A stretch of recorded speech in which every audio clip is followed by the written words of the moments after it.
Welcome to Transfusion, your #1 source for all things transgender. Our new episode is Safety Behind Bars with Branday Fox. Tune in Thursday at 7 p.m. Come on, Branday. Branday Fox. That was what happened to the rest of it? Bitch, I ain't get to clip it. That was the only one I got. Then I got an outro. Keep going. Welcome, y'all. Welcome. We are here, Transfusion, which we are every Thursday, and will be every Thursday from now on. Anyway, we are ending confusion about transgender. Yes, that's why we're here. And today we're going to be talking about the safety of transgender women behind bars. We are having a special guest with us, Branday Fox. Thank you for joining us. And of course, we have our other host, Sister Polka, Sister Lachey, Sister Chloe, Miss Miko, and Branday Fox. Go ahead and introduce yourselves, ladies. You want to go first, Brandy? Okay, I'm Brandy Fox. I'm originally out of Dallas, Texas. I now currently reside in the Houston, Texas area. I am a published author, a food truck owner, and I'm strongly advocating for awareness both outside of prison and in prison to bridge the gap and stop the recidivism. I am digitally looking for allies to join me in this battle because we need visibility, we need transparency, we need accountability, and we need safety to know that our truth is respected and not neglected. Okay. What are some of the bigger issues that you find? Hold on, before we get in the show, we got the intro. Oh, I'm sorry.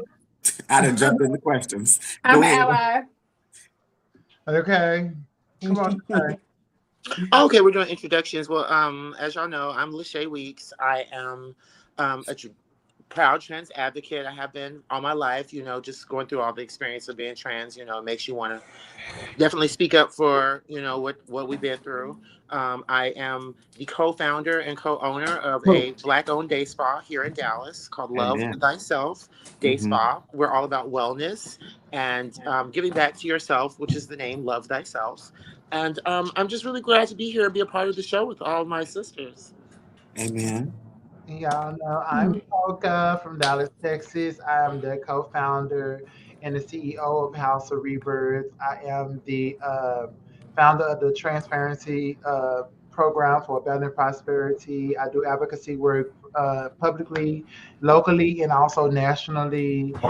The people that you can call for resources when it comes to trans housing, trans resources when it comes to STD, STI testing, mental health counseling, substance abuse counseling. If I don't have the resources available for you, I will reach out to all my colleagues, my sister, my personal network, my professional network to make sure that the trans community have exactly what they need. Amen. And Chloe. Hey, y'all. It's the DOLL.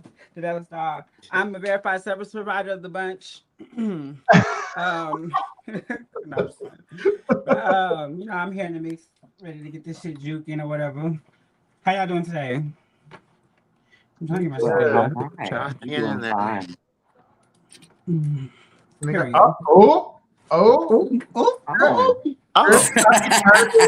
Okay, so time out. Next time I come on y'all podcast, I know how I'm coming. Yes. Come on, she got Let's the get girls into this conversation because there is a lot to talk about when it's concerning trans women and how, especially in this administration, how they've been treated, some of the ways that, people are pushing when it concerns transgender women. There's an attack on transgender women in this country right now. And so they don't really care what happens to us in prison at this point. What are some of the main issues that you find happening right now that we should discuss as it relates to trans women in prison? Sister Brandy. First, I want to say we have to get out of this stigma of everything that's wrong, we're blaming it on Trump. It's a progression. We have to start as a whole of what we will and won't accept from heterosexuals. Because for so long, we have allowed ourselves to be the novelty, the butt of the joke, just to be accepted. Every time that we're on public spaces, it's always we're the joke, or we're the pun, or we're the fantasy of it all, and nobody's respecting us and looking us eye to eye intellectually. You know what I'm saying? Nobody's looking at us.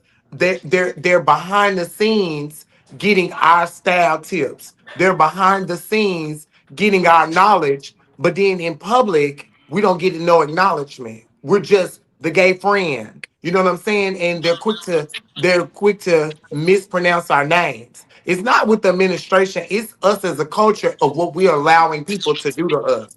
You know what I'm saying? We have to stop allowing things to be that. Mm-hmm. And it So you feel like and it, the problem lies within the community.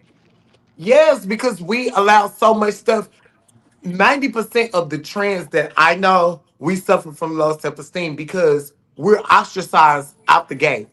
Yep. Before any girls look like the Barbie dolls that people fantasize about, we're ugly ducklings.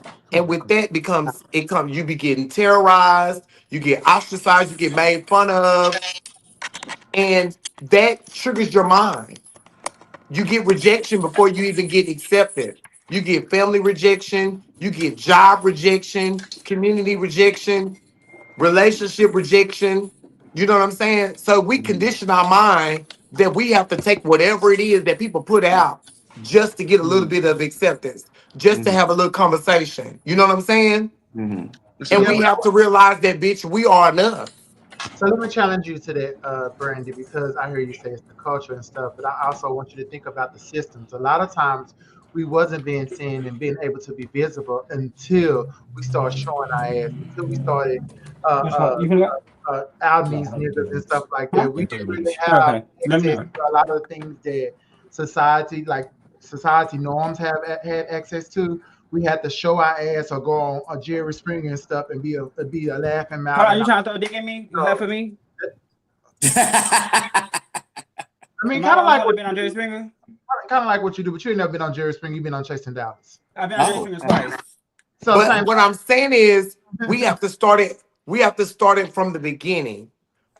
When we come out, no girls is sitting down and telling the young Pocahontas, the young Miko, the young Brandy, the young Chloe, girl, you're smart, go to school, don't prostitute.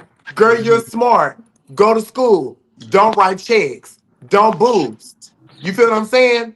Nobody never pulled my coattail and told me I could be The right way. trans and be smart with a degree. Mhm. They made it seem like, girl, This is the only traders willing to way. give you XYZ for some head. Traders willing to do XY. They based everything around the culture of do this for trade. So we Mhm. alter our bodies, we alter our minds, we alter our frame of thinking just to be susceptible for trade. Instead of some girl saying, girl, I've been down that road you've been down. I have 3 felonies. You don't need that, sis. Go to school. It's not too late. Your stuff is still written in a pencil. What happened? You can erase it before it get permanent with a pen. You Mhm. know what I'm saying? So because we condition our minds, that's all the public has ever seen of us. Is the check writers, the boosters, the credit card people, the prostitutes. So before the public actually see, oh, she's intelligent, she can complete a whole sentence. I've already told them you can get me for a quick visit. Mhm. I've already stole all their stuff before they can even find out that I am smart, that I can work the register instead of stealing everything behind the register. Mm. You know what I'm saying? So we have to condition our minds to stop wanting to place the blame and start taking some accountability and start taking things into our own hands and start educating ourselves. You see all the advocacy programs that we got going on now that's telling the girls that they're enough. When I came out, Yeah. only thing the girls was telling me was go over into this black market silicone, girl, get your body right, because girl, you ain't gonna make no money if you ain't got no titties. And Girl, you gone ain't their gonna make best no money if you ain't friend. got no ass. You know what I'm saying? I Girl, agree with that, but I think that there are two parts to that because, as you can see, what you're describing is a subsection of us. There are those of us who went to school, those of us who decided to work instead of hoe, those of us who did just like there are trans women in the White House now. We have made those kind of strides, but we cannot deny that there is an administration that has rolled in that has amplified some of the hate that has already been geared towards us when it comes to trans women in sports, the very few trans women that are trying to be in sports. They've amplified that to a whole group of us, like we all trying to infiltrate women's sports. This administration has pushed, and what you have to understand is what comes from the top is systematic. So whatever they say at the top, the rules they pass down are going to affect all of us, including those of us who are in prison. And as long as they're trying to push this hate, then it's not going to help those girls who are trying to be in the public realm, who are trying to work real jobs, who are trying to be in the corporate sector. All of anything they hand down from the top is going to affect us like that. And that's the reason why I mentioned the administration. But I do agree that there is in our culture, or in the Black girl culture, at least from what I see, because now you have a continuation of this Jerry Springer type girl on the dolls thing, girls being on television just to fight each other and not in a positive light. And we're still trying to get that kind of fame and that kind of Because girl, when you strip acknowledgement. all that away, if you tune in and you don't know what's going on, you know what I'm saying? These are like grown men fighting with body parts. Like y'all are stripping wigs off. Y'all is going down to the bare minimum of looking like Cletus. And y'all are fighting like men. Like y'all are squaring up like men, showing all your manly attributes. Not one time are y'all telling girls where to go and get hormones. What's the difference what's the benefits of injections as opposed to pills? What's Because the we're difference sexualized. between castration? What's the difference between implants? You know what I'm saying? Where's the places? That's the thing that they should have took their platform and did. Because now y'all are making it seem like But that don't make money. They're not going to do it. It don't make That's what they money. want to see. And the thing, the privilege that this generation has that we didn't have is they have access to like the internet where you can go and learn things about who you are, all these different things. Are people trying to do those things? It sounds good to like be able to say like, yeah, this is what's happened. But then another thing is that all of us are made different and all of us show up different. A girl might want to be a boxer. It's not a certain type of way that trans looks. And you can't like just be like, because this girl want to be ghetto. We all but some ghetto. that's where the problem lies. When you give, okay, when you give a person so much under the umbrella, stuff gets murkied. Because when you say trans looks different for everybody, Mhm. then you have bearded queens going into the women's restroom that feel Oh, entitled to say, I'm trans. And when Mary Jane says, I disagree with that, you're presenting as a male with makeup on in a women's restroom. At the end of the day, you're violating her personal space. Does that make sense? Yeah. I agree So with when that. girls go, now I'm gonna piggyback that to say this. When How we get to the girls go, restrooms? when girls catch cases, I've been to prison 4 times. When girls go to prison, the amount of positive attention that they receive, it trumps going out to the world and staying out in the world. Does that make sense? It's very affirming in a I've way, in heard a that. sense. And for The girls, amount of attention that you will receive in prison from men that are breathtakingly beautiful will overwhelm you. Cindy. I've seen girls that look like shade tree mechanics come to prison and get treated like Beyonce. it's a different Sign me world. up. It's Sign a me different up. world. I mean, but what Girl, other kind what? of options do they have? No Because options. because when they come to prison, now they could be themselves. Now they're getting told that whatever they're presenting is okay. Now you have somebody telling you he love you unconditionally and ready to fight the world for you. So you don't give a damn that you doing a 20-year sentence. You do it. Because Do you he with fight, him for my man. do he fight the world for you in the free world or just behind bars? Where matters You'll be behind bars. surprised, girl. I've seen boys literally knock the captain, break the captain jaw because they disrespected they homosexual. Like literally. But that's inside though. What Pocahontas No, is I've saying. seen dudes go to visitation and tell their wife, hey, this is who I'm with. You need to put this person on your visitation list. Get to know them out. So it's stuff that you will see in prison that will blow your mind.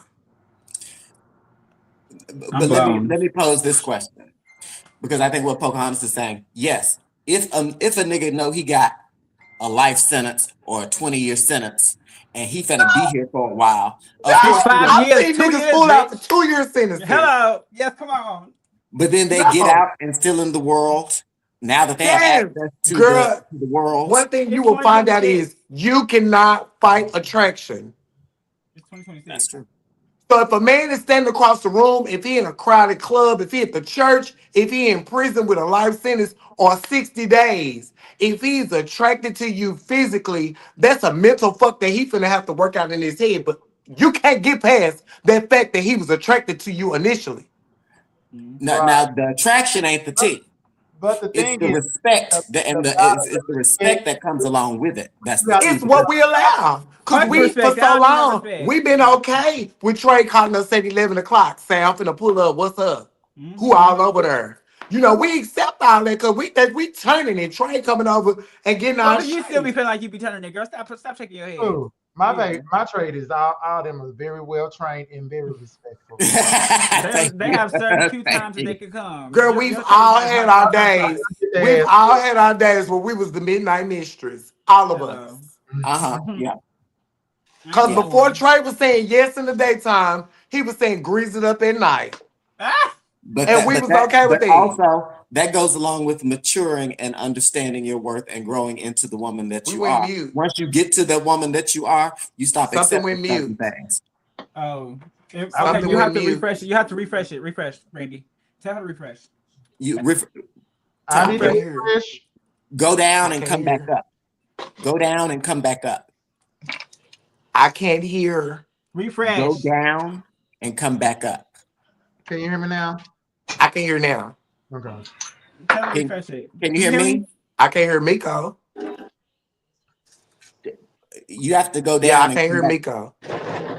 Can you hear me, Pocahontas? I can hear you. Yeah, tell Brandy she has to go down and come back up. I can hear you too, Brandy. I can't hear nothing. Okay. Tell Brandy she has to go down and come back up. Go down and come back up, Brandy. What that mean? How do I do that? So let me see if I can do it for you. Okay. What about now? Miko? Can you hear me back? Can you hear her?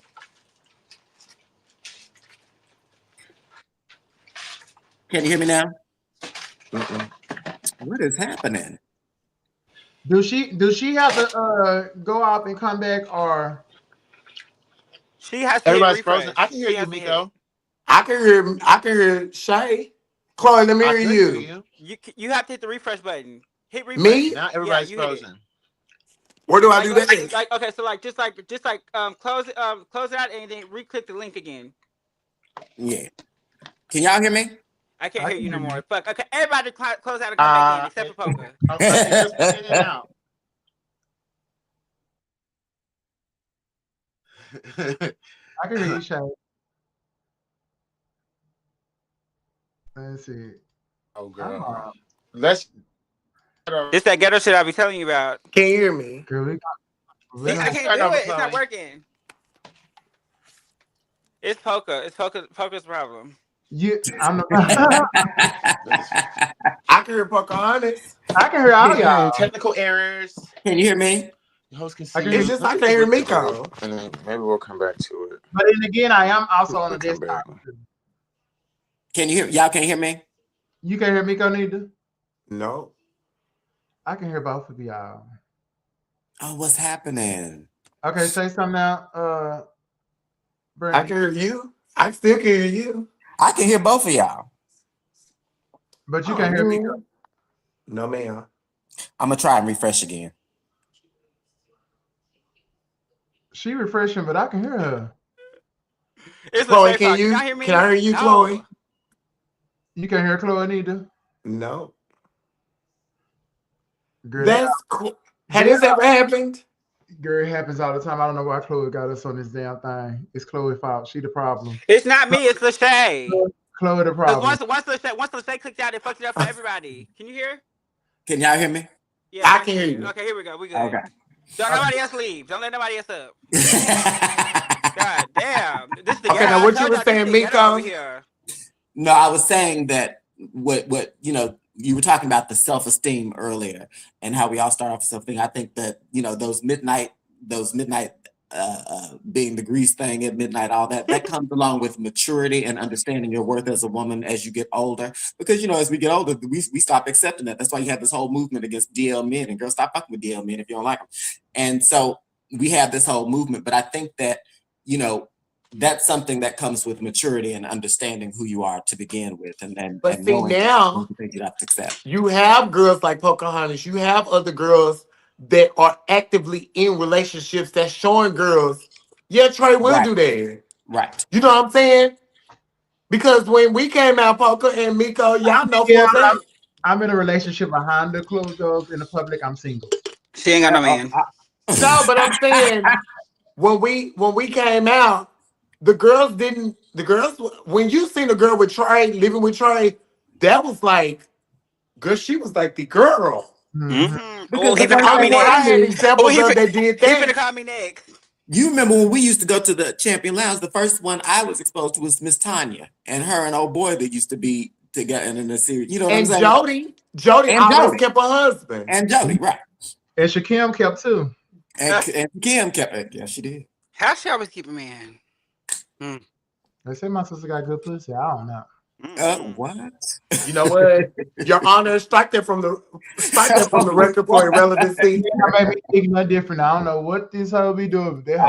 She be doing something. So with that, I started an initiative, and we're about to open up the first ever LGBT community in prison. So where they have a safekeeping wing.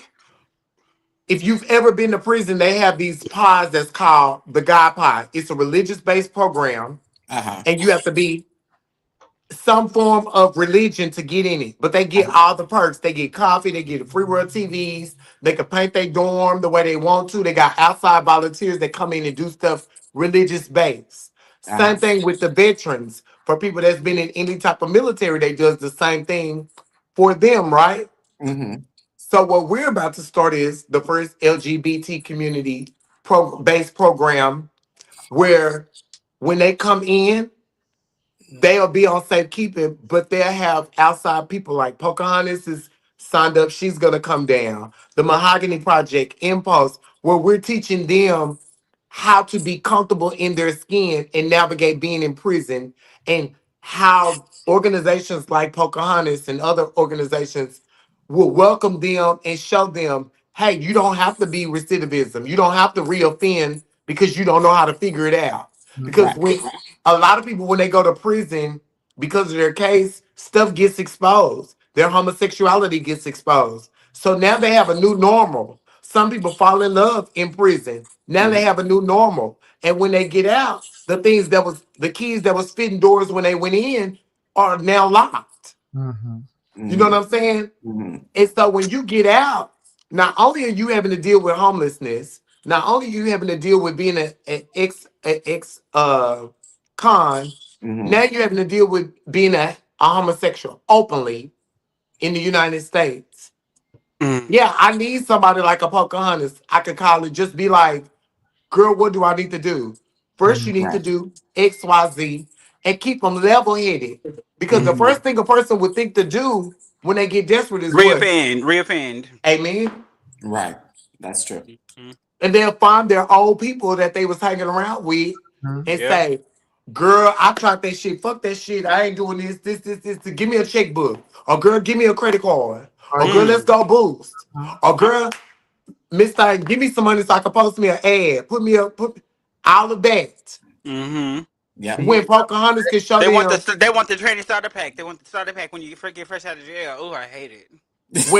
when people like Pocahontas can show them, girl, we can get you in school. You can take a vocation as a trans girl. You can start doing this and doing that.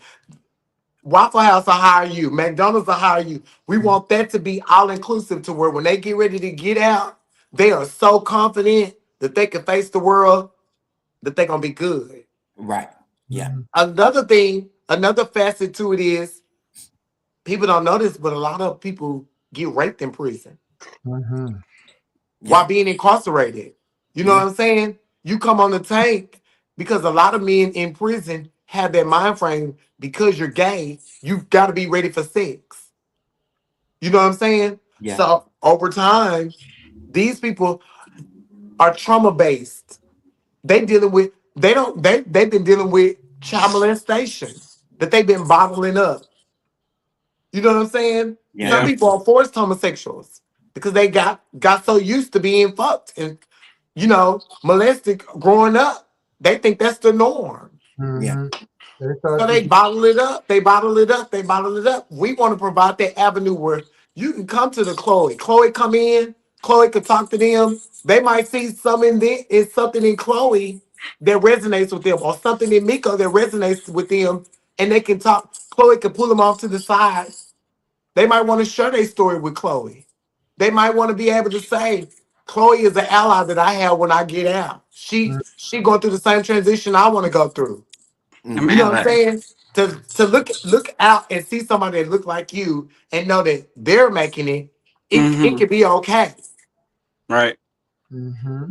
You know And what the I'm saying? thing, Because and when I I didn't came out of know. prison, it wasn't nobody is standing in front of me telling me it's gonna be okay. You got this shit. They was telling me, bitch, Macy's is lovely now, bitch. You can go in there and you can wear it out. Or girl, Yeah. BCBG got the newest this. And I my pressure has always been for me. I've always been anybody that know me from Dallas know I've always been a fashion girl. I love the newest fashion. I love being on top of whatever's new and cutting edge as far as fashion. Mm-hmm. And it's always led me back and forth to prison. This is the first time since 2002 that I've been out of prison this long. In Mm-hmm. October, I will be celebrating 8 years. Amen. No Congrats. tickets, no trouble, nothing. You know what Amen. I'm saying? And Mm-hmm. I thank the Lord. You know what I'm saying? Now I be scared. Like when girls be talking about doing crazy stuff, because I had to make a conscious decision with myself. Hey, I don't want nobody around me that don't have nothing to lose. Mm-hmm. Amen. Mm-hmm. Because somewhere I had to realize somewhere I have a friend that's relying on my friendship to get them through.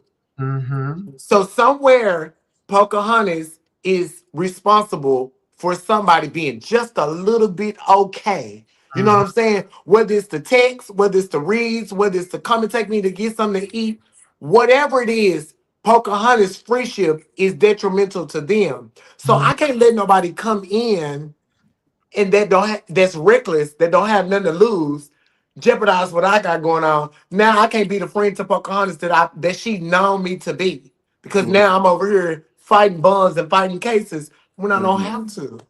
Mm-hmm. And Mm-hmm. you And it's those type of relationships is things that keep me grounded and so many people like me grounded because we become responsible for so many. It be important that we get it right because we become the example of what it looks like when you presented an opportunity to do something Right. different. Right.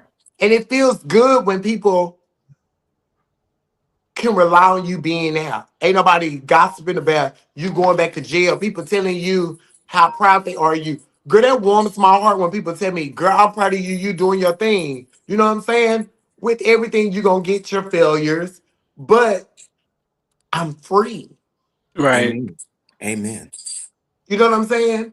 And girl, it's I see other people that I used to do hustling with, they're still fighting bonds, still starting fresh sentences. And it's just like, okay, when is you gonna be tired? You know what I'm I'm saying? trying.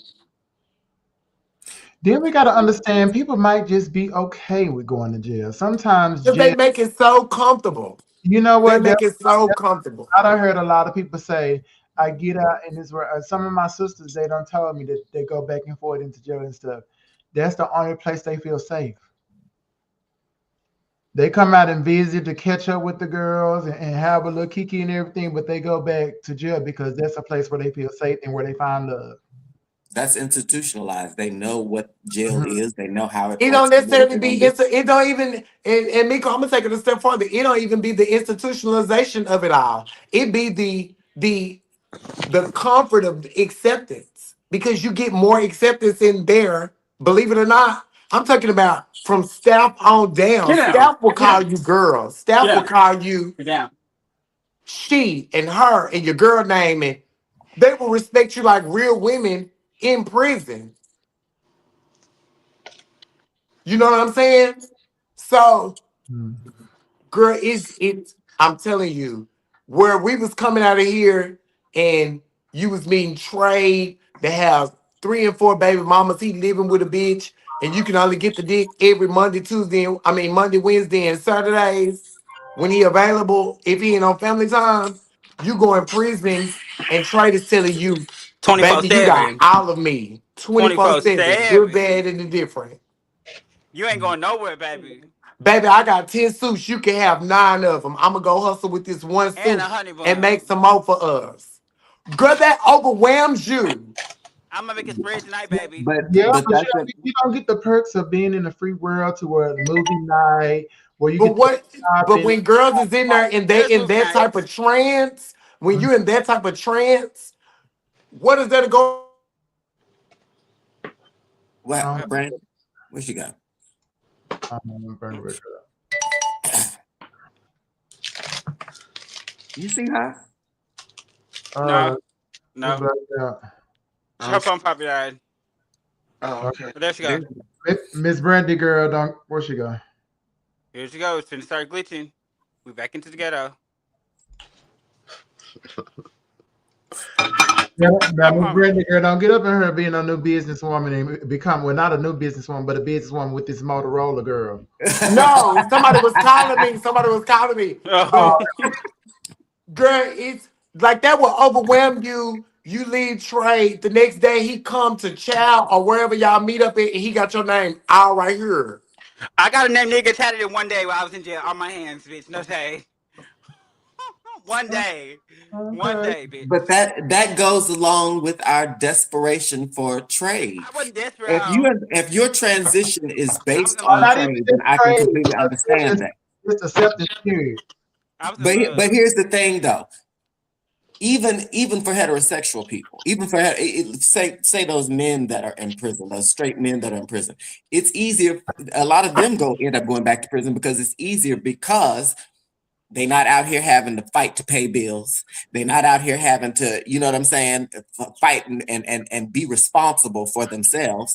If And they're a that's bum, what being a grown adult is, being responsible for yourself. If you're not out in the world doing the work, you're basically cowering into this life where everything is going to be easy, everything is going to be, and that's to me what institutionalized is. You are used to everything being easy and simple. Life ain't supposed to be simple for everybody. We supposed to be out here fighting. That's how things are changing for trans people. Or that's how we're changing for trans people until this administration came. We were fighting to get these rights. We were fighting to be seen. We were fighting to be heard. So You is know the what I'm fight saying? over? Is the fight over now? No, Is it's the Girl, give up? now Trey is the fight is power. harder. Now the fight is harder.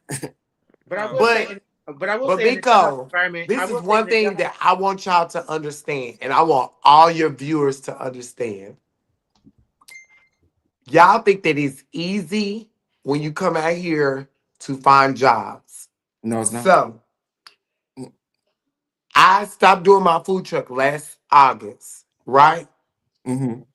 From August to this month, I have tried to get jobs. I'm not talking about just jobs like randomly. I'm talking about people in management have said, hey, we got your job. I've been hired at jobs, Mm-hmm. right?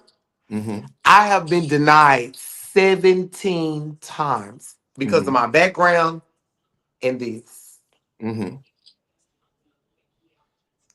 I On believe. paper, they got my government.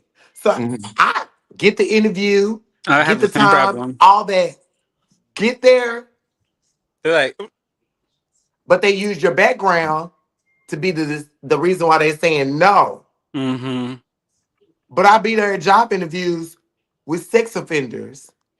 white boys, Mexicans, they get hired all day. Mm-hmm. I'm telling you, it's crazy. It's Mm-hmm. crazy. I've seen it, and I don't even have that background. I used to. One of the reasons why I left I can't hear none of y'all. oh You Lord, can't. I Here Poker, we say go. something. I can hear you. I can't hear none of y'all. We back in the ghetto. Here we go. Because let's say keep jumping in and jumping out. Yeah, that's why. We're gonna have to do it again, y'all. Can y'all hear me? I can hear No, you. yeah. we I can can't hear hear none you. of y'all. So maybe you might have you go Yeah, out and you do it. You do it. Refresh. Sorry, y'all. One of the reasons why I left Can the y'all hear working me? field. Say something. Yeah. Can you hear me, babe? I can't hear y'all. She has to refresh. Let She me has go to, out and come back yeah. in. One of the reasons why I left the job field is because I was working a job and working it wonderfully, getting high marks because I was good at customer service, especially on the phone. But because months into me working this job, with me using the women's restroom and all, one female decided she didn't like me and decided she wanted to make a fuss about me using the women's restroom because she thought her boyfriend was looking at me. And because of that one female, she went to the boss, and the boss told me that, well, someone complained about you using the women's restroom, and so now you'll have to start using the men's restroom. And I was like, well, y'all hired me like this, and y'all, you know what I mean? And so I stopped working then. And then when I did try to go back after I went to school, I started trying to apply for jobs again. And at that time, I had my name and gender marker changed. And, oh no, I'm sorry. When I first started applying for jobs, I didn't have my name and gender marker changed. But when I would go in, I would tell them, okay, well, I'm a trans woman and all that stuff. And they'd look at my resume and everything was all good. I didn't have a criminal record, so it wasn't nothing they could use against me, but I would never get the job. And I know it was because of the trans thing. So I get how hard it is for trans people to get jobs, unless you're in one of them states like New York, where they have all of these safeguards and have all of these things in place for trans people. But so every imagine state trying ain't to like get that. a job coming out, one being trans and with a background. Well, see, I had a job. I was at HC Supply. I was a quality control manager, and they fired me because they said I was a distraction. And mind you, I got hired on as a butch queen, and then I started transitioning and stuff, and I started wearing the hair and the nails. And it was like this dude was on the forklifts, and he had ran into the bleachers, and they said it was because he was watching me. And I was like, bitch, what they got to do with me? Bitch, this was back in like Oh wow. 2018. Damn. Oh wow. Yeah. And I ain't never worked a real job since then. I stopped working after that. I said, bitch, fuck this shit. Start straight to prostituting.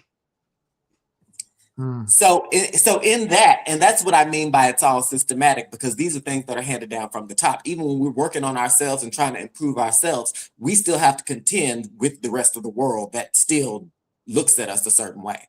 We still have to contend with these jobs that we're trying to go out and get, jobs that we're educated for, jobs that some girls go and get degreed for. Now, like for instance, Shannon, she went and got that corporate job. Miss Thing went up in there, got Miss Bobo. She went up in there, got that corporate job, and was soup fish going up into the umpteenth floor to work with the folk. And because she was trans, of course, she started getting all that bullshit. All that they wouldn't even let her focus on working the job, which she knew how to do because Mama is smart. She knew how to do it, but because of her transness, and she had to end up essentially leaving that job. And so, but those are the kind of things we have to contend with all the time, even when we're on the right path and doing the right thing and trying to do everything the right way. We still have to contend with that because of the country we live in and because of how we're viewed in general society. So a lot of that is just a general bias against trans people. It's not necessarily about how we present, because of course we have girls that present crazy, that promote this crazy idea of what trans is, the fighting and the craziness and the prostitution. But we also have girls that present the right side, the politically correct side, the side that they expect us to present, and that's still not even welcomed. I'm gonna tell you what I'm blessed at. The thing that I'm blessed at the most is that God saw that although I could be so mentally sound in my mind, I feel like I'm mentally sound. He provided me with an awesome support group. Mhm. And the support group that I have around me now, I have a best friend that lives in Colorado, Mm-hmm. and I have a fiance. Between those two and the people that I've met, both heterosexually and in the gay world, Mm-hmm. and even, excuse me, and even my family's positive reinforcement. Like, Miko, you know my Aunt Ho. Yeah. Before she Yeah. passed, Yeah. before she Mm-hmm. passed, they saw me. Right. And what I tell people all the time, what I used to tell Trade in prison, and I often tell people out here, anybody can love the fantasy of Brandy, Mm-hmm. but it take a confident motherfucker to love Brandon. Because you have to learn to love Brandy and Brandon. Because when you're just in love with the fantasy of Brandy, when we walk out that door, you're going to subscribe to the fantasy that people are going to believe that what you see as Brandy is Brandy too. So as soon as somebody don't see Brandy and look through it and see Brandon, you get paranoid. I want somebody in my friendship, my relationship, my family ships to be confident in Brandy and Brandon. Does that make sense? All the Because you symptoms. have to love both of them in order to be able to function with me. Because you're not going to always get Brandy. Sometimes I'm going to be in Brandy mode. Sometimes I'm going to be on 10 and I just can't get it. You know what I'm saying? When I'm my natural self, I I don't think want you to be able to love me unconditionally. Yeah. But see, I think it's as two long levels as to Brandy. I think it's Brandy that Brandy is, and the Brandy that we make Try to put ourselves. off in the world. Yeah, but I think it's the same person. But what I think you're saying is a person have to learn to love all of you and not just what the world sees. not the fantasy of Because it, but here's the Because thing. boys, when they I get with know. us, or your family, when your family see you, we so used to getting beat to go around our family. We so used to giving our family the glamorized of us, and we make everything look like it's our shows and Mm-hmm. popping with the bags and this. But no, I want my family to see me on them days when I'm not feeling good. I want my support Yeah, circle to be able to call Miko and say, Miko, girl, bitch, I don't feel it today. Bitch, yeah, I'm I But different but because my auntie pulled me aside and told me, "Girl, on all your pictures, you look really, really cute, but when you come around here, don't uh-uh. never be put together." Let me tell you this, and one of the things that were important for me is for my family to understand that genuinely that other person never really existed. I've always been Miko. And I'm going to say that to you too. You were one of the first ones I met. And we talking about when we was what, 17, 18, 19 years old. And you were always Brandy. Even no matter how you looked, no matter how you were going, you were always Brandy. And I think that we need to understand that that is who you are. You've always been Brandy, regardless of whether you feel good or regardless whether you're dolled up. It's always Brandy, and so that's what my family it came to understand, that the other person was just a name. Miko is who it's always been, and so when I no, come over what and I'm I'm not saying glammed is up and I'm not I dolled don't up, want you to base your love for me or Off of just your off the pretty. well, thank no, you, Chloe. but Because that's not it.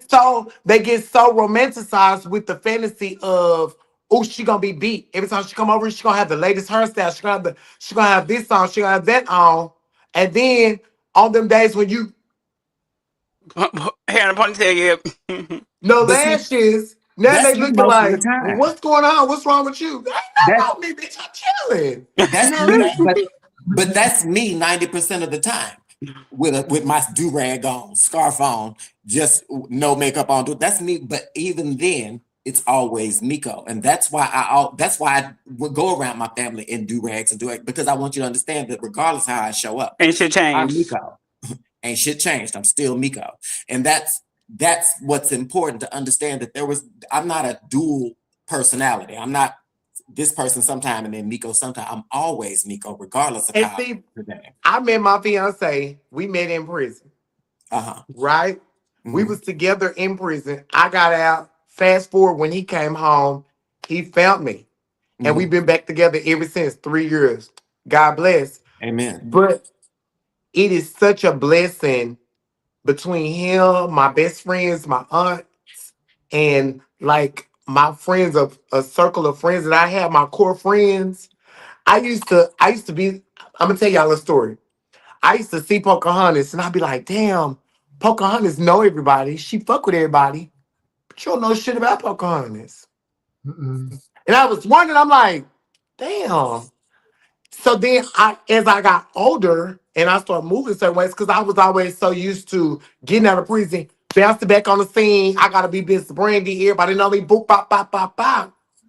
But no girls really know me. Like no girls really know where I stay. If you know where I stay, if you've been to my house, You you a found. real, you on an inner level type situation. You know, you can know of me, but it's not many girls that can say they know me. Right. You know what I'm saying? And Hey, I'm real Sonya. passionate about my friendships because when girls get into that level with you, because we have always been combative and always feel like we have to fight, sometimes we do the most damage to each other. Yes. Some of my biggest hurts have came from other girls. You know what I'm saying? And I've never been a pick me girl. I've never been a girl that feel like I had to compete with no other girl. I've never been a girl that turn other girls down to get myself up ahead. I've always did my stuff on my own lane. You know what I'm saying? And when you see some of the hurt that come with being girlfriends with girls, you be shying away because a lot of the love that I receive, like my core circle, are heterosexual people. Bitch, they get it. Mine too. They get it. You know what I'm saying? Once they recognize what you are, what you about, y'all at face value. You know they straight, they know you gay. Y'all can coexist, and it's love. I got close friends that's men that love me. Anytime I do something, they coming up, they showing up, they showing out. You know what I'm saying? Mm-hmm. And girl, when I got my food truck, it was like a prime example of how the community fuck with you. You know, Pocahontas was one of the only ones that reached out and said, girl, come over here. I'm gonna put some money in your pocket. She paved the way and everything.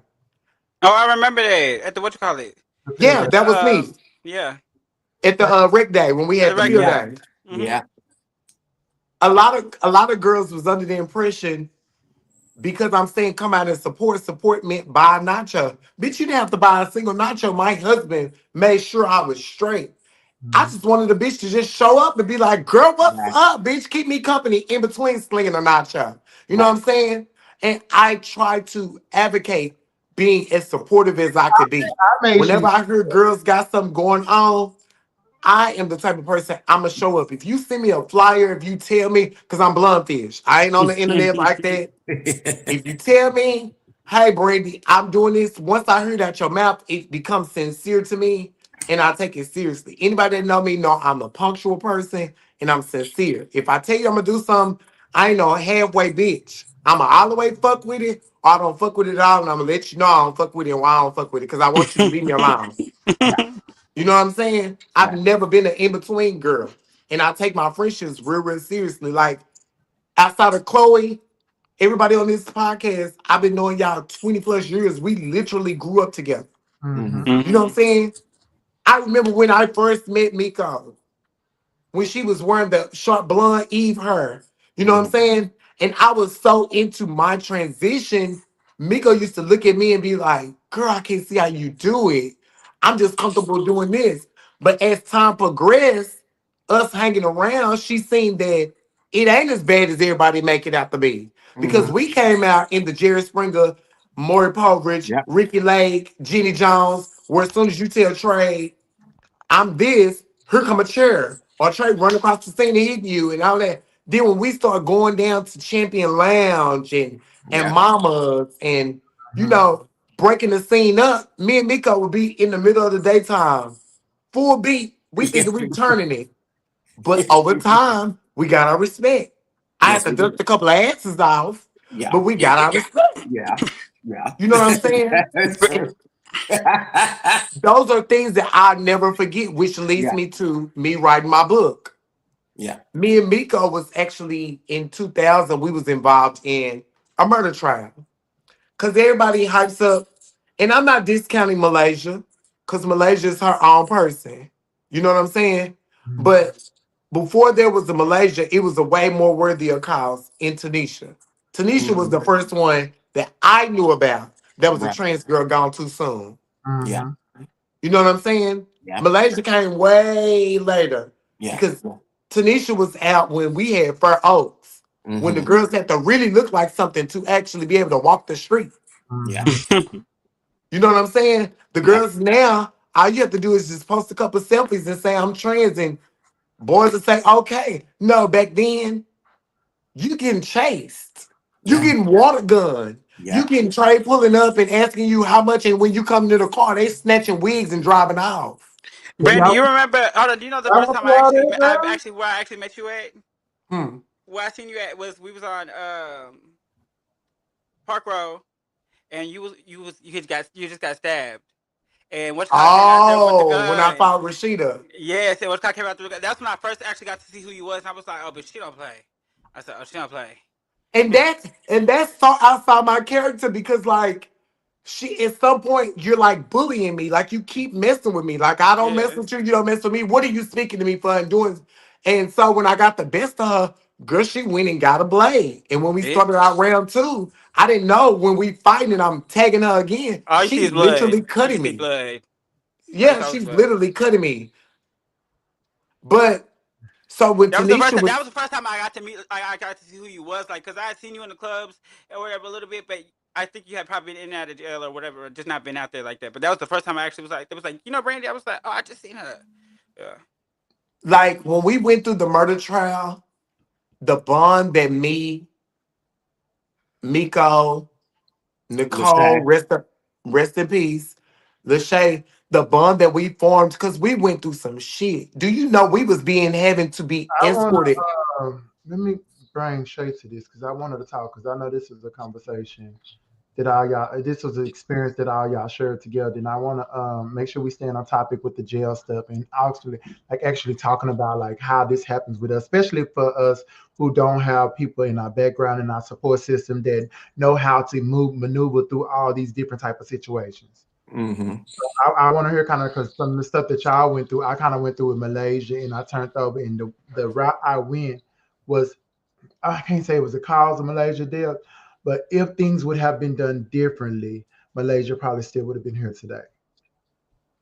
And I just want Shay to be a And part. I feel like we what happened with Tanisha. If we would have stopped Tanisha instead of glamorizing what she was doing, she would be here today.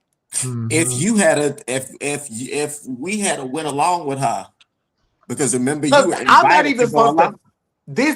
This topic is so serious, Mhm. Pocahontas. I shouldn't even be looking at you right now. Mm-hmm. It was two sissies in the car blocking us in. The reason why I'm sitting here talking to you. For Mm-hmm. real, for real. Your mama could tell you. Sally could tell you. Literally, me, Miko, and Sally and Tanisha was at the brick when they had Mhm. moved it to Wycliffe. We were Mhm. sitting backstage. Me being the girl that's always on top of stuff advanced. I was the only girl in the group that actually had a cell phone back then. Mhm. Everybody else had pagers. Mm-hmm. So when Tanisha paged Trey and Trey called back on my phone, he asked Tanisha, do you got a homeboy? I mean, do you got a homegirl for my homeboy? He gonna be staying with me all night, which wound up being Smokey, which who wound up telling everything. I initially said, yeah, I would go. Mhm. Left and came Right? back. I got in the car, and because those two sissies was talking to somebody outside the car, they was blocking us in. I had time to sit there and think about it. And I said to myself, girl, I'm not gonna go because if I get over there and Trey is ugly, I'm gonna be stuck She with sure Trey and I'm said gonna be that. ill. She sure said that. She came back to I said, Tanisha girl, I exact came up. words to me and Tanisha's exact words to me and Miko when I got out the car because Miko came outside and she was standing right there with me. Girl, I'm gonna go and get in the Miss Lachey. Lachey like ugly trade anyway. Yeah.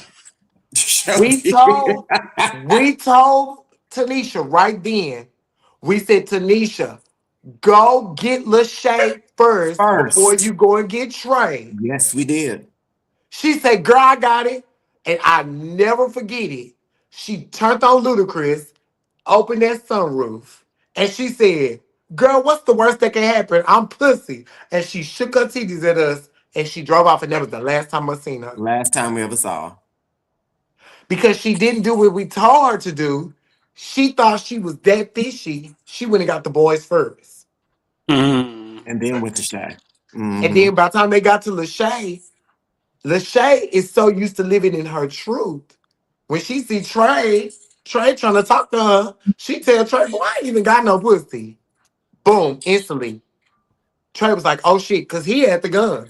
He goes to Michael and like, why you didn't tell me this? Trey didn't care. Trey got in there, and while she was trying to get ready in the mirror, was jacking off on her. Because that's how they got him, his semen. And by him just getting out of prison, his semen was in the DNA system. So when he goes to Mike and tell him, Mike, man, why you didn't tell me? Like, he's happy. He not telling her, like, I'm finna expose you like it's some bad shit. He telling him, like, why you didn't tell me? Mike was like, what? But by Tanisha playing this game all the time of tricking boys, she just thinking in her mind, Trey done spooked her tea, let's take them back. They get in the car. Trey got the gun. He get in the front seat with Tanisha. Lachey sits behind him. Smokey sits behind Tanisha. They ride and Trey turns. Man, why you didn't tell me that whole ass shit? Lachey, in her mind, she's still playing the game because this is the game she plays all the time. Oh, Trey, child, whatever. Trey pulls out the gun and shoot her right there while she driving. And anybody that knows Tanisha knew Tanisha drives. So Lachey was in the car when she got shot. Lachey was in the back seat. After he shot Tanisha, Lachey jumped out. After he shot Tanisha, he turned around and started shooting up the back seat. Both Shay and Smoke had to jump out that goddamn car. And Lachey ran and got in the bushes and got naked. He running back and forth by Lachey, looking for Lachey, and Lachey is right there. He come back to the car because by this time Tanisha's like this in the seat. Somebody calling her. Lord. Oh, wow. Lachey to jump on. That she had to jump out the car and hit it. And then after he get out the car, couldn't find Lachey, and Smoke done hit it, he go back to Tanisha and shoot her again. Because she was still moving. He shot her like right here, and she saw the gun. So as she was turning, she went to open the door, and he shot her, and she fell out of the car while the car was still moving. She was on the floor. Smoke and Lachey hopped out and started running. He shot at them while they were running. Saw she was still moving because she was still kind of moving. Trying to gather. Shot her again in her face. But girl, guess what's so ironic? You did all that. You went to a murder trial in Albert and got right to the county jail and went right to the punk tanks and married Alizé. Sure did. You did all that. You unalived this baby. And you had your family in court literally about to fight me and Nicole because y'all are trying to convince us my brother knew what that was. That's why he killed him, because they was trying to trick him and to the point where we had to literally, me, Miko, and Lachey and Nicole are having to be escorted to our car by the U.S. Marshals. Because they walking out in front of us, threatening us.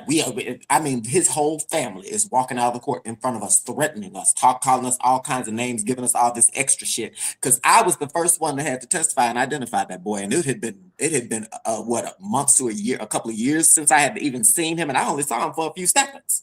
So I had to identify him first, and when I pointed that boy out, his family acted a fucking fool in that audience. Mind you, it got so bad, they was cutting up so bad to where they couldn't be inside the courtroom no more when we was in there testifying. When me, Lachey, and Miko testified, they couldn't even be in the courtroom anymore. They were in there when I testified. When she testified, they was in there for her, but they cut up so bad, they told them no more. They said no more. No more. That's crazy. What's so funny about it is the nigga he was fronting for, Smoke, is the one who told the whole tea, got on the motherfucking stand and told all the business. Mind you, we didn't even know it at this time. Tanisha's riding around in a stolen car. We didn't know this. So when they got our fingerprints by Miko going to jail for some criminal trespass, a bullshit case, her fingerprints was in the system. Mine's really was in the system because I had just had a fight. No, I had no felonies at this time. But I had a fight downtown with Miko. When me and Miko was downtown, I had tow trade ass up and got a CT. So I had my fingerprints was in there. So when they pulled my fingerprints, they came to my sister's house and was like, "Do you know this person? Were you in the car when this person was?" Wait, what are you saying? Huh? You finna go? I called Miko. I was like, "Miko, do you know that Tanisha's dead? Trey killed her?" No. No. We found out the next day, remember, because we went to the Champion Lounge and they said, y'all know that girl that left with y'all died. No, you didn't. We didn't know. I didn't know. You know, we didn't know till that morning when the detective came to my door and started trying to talk to me. It was that next, because remember, after we left the brick that night, we went to the Champion Lounge the next day, and somebody at the Champion Lounge said, you know the girl that was here, because remember, we met Tanisha at the Champion Lounge that night. Yeah, because she came up, and when she drove up, she was in a brand new Maxima, and we was like, oh, she turning it. It was a brand new Maxima. Somebody at the Champion Lounge said, you know the girl y'all left with y'all died. See, I hadn't went to the Champion Lounge. I found out because the detectives came to my house. And that's when everything started trickling. Because they got smoky DNA off of Lachey panties. His semen was on her panties. As soon as they found him, he told everything. He told where the mama lived, everything. The mama is the one that turned to me. And his daddy and his sisters and all them, they was on his side. But his mama turned him in. Because when he came for Thanksgiving, the mama had him set up. The SWAT team came down on him at Thanksgiving. She told him to come get a plate, and they swarmed in on him. The one who killed her. Yeah. Got in prison and showed did marry Alizé though, because Alizé said, "No, girl, I knew him. I knew a girl. You know, I was." I'm gonna send it to you. They gave him 85 years. Sure did. So from that, I took that story and I made a story up about what would happen if we took matters into our own hands and got revenge ourselves. And I wrote a book, well, 2 books, part 1 and part 2, about. I should have asked you for a link because so I could have posted it so that let's see. But back to the topic, because I wanted to talk about something you said earlier, and I wanted to get into some of this. One of the things you were talking about were programs that, like, for veterans, programs for like religious people. When you have a tank and with a program like that for trans and LGBTQ people, I think it would be beneficial also that they be allowed to continue, because that would also help them when they get out into the world, to continue their transition if they were on hormone therapies, if they do that in prison. So they are able to continue, because I know that there was a lot of when you come into prison now, you get 2 bras, you get your hormone therapy. Yeah, you get your hormone therapy. Officers are not allowed to strip you in front of other inmates. Because, you know, back in the day, an officer could say, get out of them on the sidewalk in front of everybody. Yes, they do. Now they have partitions up. You have the right to say if you want a male or a female to search you. They're putting, but so this is another wrinkle to the whole situation. What I'm going to have Pocahontas do is, in the next month, I'm going to fly her up with me, and it's a girl named Marissa Miller. Have you ever heard of her? You met her before. That's my auntie. The one come down here. She got the movie. So I'm going to get Pocahontas and a couple of other people. We're going to all fly up to Chicago. She's going to show us how to make everything that we're talking about into a workbook. And when you come into prison, it's going to be surviving as a homosexual. So when you come into prison and they ask, do you need safekeeping? Yes. Here's this pamphlet. It's Okay. going to have contact information for Pocahontas, contact information for the Mahogany Project. It's going to have resources. It's going to have what to do if you feel like your life is in danger, who you could talk to. But we also have to And that's piggyback it really with, good because it's a lot of girls who know us and what we do in the community. But what about those who don't have the support and don't have community around them that don't do nothing but hang around heterosexual people that don't have that type of support? So that's really good that you're doing it, Brandy, because I know a lot of girls. When I went to jail, people was just they didn't have no support. They didn't have no friends. They never been a part of the gay community. because they find a sexuality, they truly find their sexuality in jail. Right. Because a lot of people grew up, oh, that's my homeboy, and on the cool, I'm sucking his dick. Mhm. Or, you know what I'm saying? Because in our community, we have a stigma of growing up when a little boy, as soon as he show any form of femininity, He done been touched. oh, he gonna be gay. Oh, he gonna be a faggot. Oh, he's sweet. He this, he that. And y'all chastise him and y'all make him ostracize into being his authentic self. But a girl, oh, she going through a tomboy phase. And y'all are fostering. Y'all are buy her tennis shoes, allow her to wear pants, hoodies, all of that. Play with the boys, play basketball, all of that. Yeah. If a boy want to be in cheerleading, he a faggot. But if a girl play basketball, y'all at every game cheering her on, wearing her jersey, Right. all that. Nobody's never stopping to ask that girl, do you like girls? Mhm. Have you been touched by a boy? Have a boy bullied you? Nobody never stopped to ask me growing up when I was being feminine, have you been touched? Have somebody did something to you that made you feel uncomfortable? Nobody never did that. It was don't ask, don't tell, and make it go away. Mm-hmm. You know what I'm saying? So I want the program to make them feel comfortable and have the confidence to start those conversations with their families, Mm-hmm. how to talk to them. And a lot of families will be okay with it if they see positive reinforcement. Mhm. Once they see Miko going to school, regardless of what your gender is, regardless of what your sexual orientation is, you're doing something progressive. You're doing Right. something positive. Right. I can get behind the positivity of it all. We'll Right. worry about your sexuality later because people have to learn how to separate sex from reality. What I do in the bedroom, that shouldn't. What I eat don't make you shit. Mhm. But if I'm doing something positive in the community, how can you be mad at me with the House of Rebirth? How can you be mad at me when I'm stopping girls from prostituting? I'm getting them off the street and giving them a place to stay Right. because that same girl that I'm getting off the street probably could have robbed you because she was desperate. Uh-huh. You probably was working at Macy's. She probably could have hit you over the head to steal some Michael Kors purses. Mhm. You know what I'm saying? So instead of making it a bad thing, embrace it and see how you can help it. Yeah. Because it don't take nothing to help us. I agree. So I agree.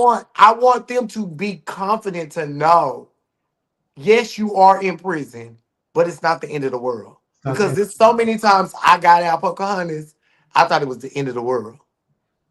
I thought my only option was prostitution, stealing, or doing some type of stunt work. That's my only options. Nobody never told me, Brandy, you should be a stylist. Mhm. Brandy, keep writing. You know how to write.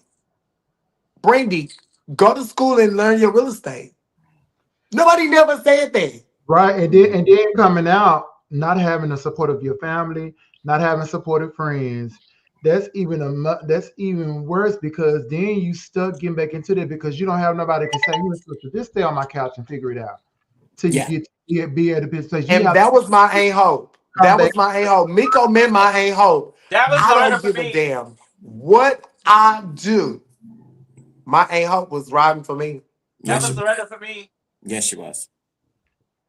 And that meant a lot because you know, we stay in fucked up relationships and fucked up situations because we never had a prototype of what love looked like. So From a we steady trying to fill that void and stay in fucked up situations because we don't have an example of what love looked like. But it starts with our families. we You know what get I'm saying? on the It look relationship. like Beyonce and Jay-Z to me. Girl, keep your mouth. So when I become girlfriends with a girl, I try to show them I love them. I support them. You know what I'm saying? Let me hear what your dreams are. If Pocahontas say, I want the house of rebirth, how can I help? Yeah. Mhm, How can I help you make that better than what it was? mhm. Even if it's just chunking ideas with me. Because I'm gonna give you, and me and Pocahontas have had like 2-hour conversations where we just talked about just the house of rebirth and different ways to structure it and different because I believe in Pocahontas. Mhm. You know what I'm saying? Everything else becomes like merch. Everything else becomes merchandise after that. Because I'm subscribing to Pocahontas. I'm a fan of Pocahontas. I'm a fan of Miko. Not So even, anything that they do, I subscribe to that. Right. but you know the mission. You know the purpose of it. You know where it come from. It ain't just coming from, oh, let's make some quick money. It comes from a girl being a part of the struggle, finding her way out, and bringing other girls out of There it you too. go. Oh, me. That's me. She's still a prostitute. I'm trying to I'm trying to find a way. I'm a girl. I'm Boy, here. I can't take you seriously because I ain't looked at you all this podcast. Come on, do me your thing. Hold on. No, my I'm trying to find a Girl, way. she over there working now, girl. That's my I girl. know. Don't Okay, tell nobody. she give me like that tray with that one profile picture. I can't take you seriously. Yeah, I but don't know if this really you. I That's have. But you me. know what? I also want us to work on things that make the outside world seem more palatable to girls. Because one of the things that we were talking about is how girls find it easier and how it's more, it's easier being in there because you get out, you have to contend with, family who won't accept you, not being able to find a job and all this. When we create programs that have lists of the jobs and connections of these jobs that do hire trans people, that are looking to hire trans people, so that when they get But out, that they can start have. internally because we have to stop getting in these spaces and fucking it up. Well, hire me for the food truck so I don't got to be a prostitute no more. You can buy it. I ain't doing it no more. I'm on real estate. You can buy it. That's my commercial. Want a food truck? Got it. Got it. But we have to create spaces where we're not just tolerated, but we have to create spaces where we're the trendsetters. And You we're know what I'm thriving. saying? We're opening up doors. Yeah, because we Hey, keep seeking for acceptance in the community from the straight people.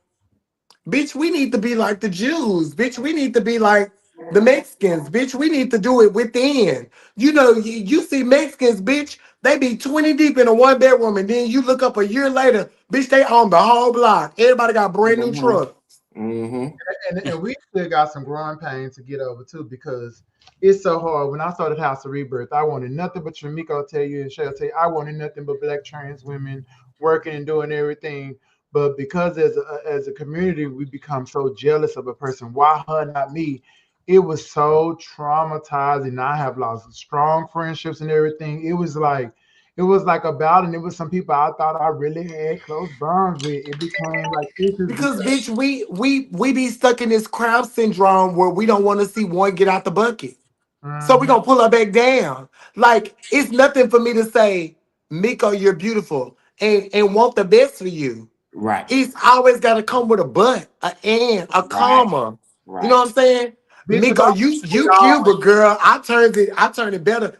No. If we can all collectively be four bad bitches. So if Yes. I see something wrong with Pocahontas, we all collectively should come together and want to see Pocahontas get on the level. We should Amen. all collectively want to see Chloe get on her level. You know what I'm saying?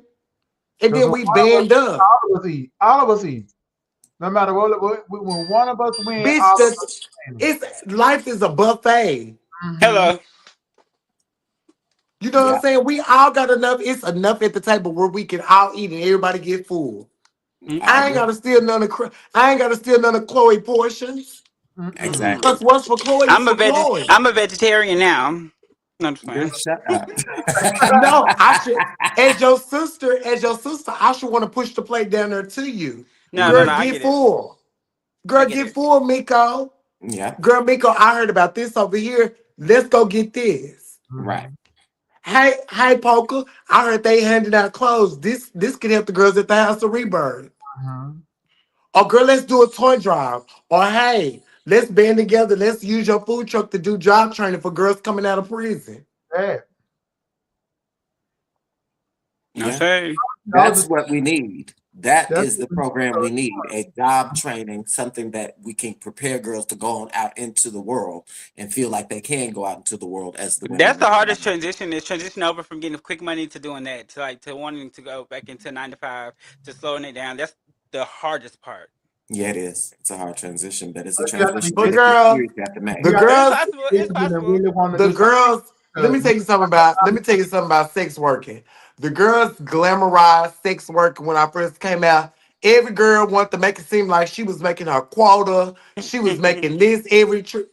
Girl, I don't know no girl, and I will stand on this with 10 toes, that ain't took the 50s, that ain't took the 60s. Hello. Ain't nobody in that room with you to see you take that 60. Cause This is the hard baby, truth. This is the cause hard truth. baby, 12 o'clock is gonna be here before you know it, and they're gonna be telling you, oh, Took it's out time the to money. check out. It's time to check out. I'm so glad I ain't been in her room in like 6 years. Cause if no girl was taking those 50s and those 60s, tricks wouldn't still be calling and asking because they would know the norm is the 100, the Thank 200, and the you. 300. Thank you. Thank you. Thank you. Thank you. Girl, there is some girl that's doing some Burbank special somewhere. Oh, bitch. And you ain't lying. I'm screaming. Clock That's what you it. gotta do. Okay, you gotta do what you gotta do. And, Make sure and, you're on your and, and see, what me looking at it from a 44-year-old as opposed to what I was looking at it as a 24-year-old, girl, why is you 15 years in the game still posting ads if the game is so good? Now the thing is, some girls like to work. And see, that's when it transitioned from like you had girls like Nicole. This wasn't just no job for you. You are a nympho. You are a sex Yeah. addict. So She it was, translates differently. she was very much a And nympho.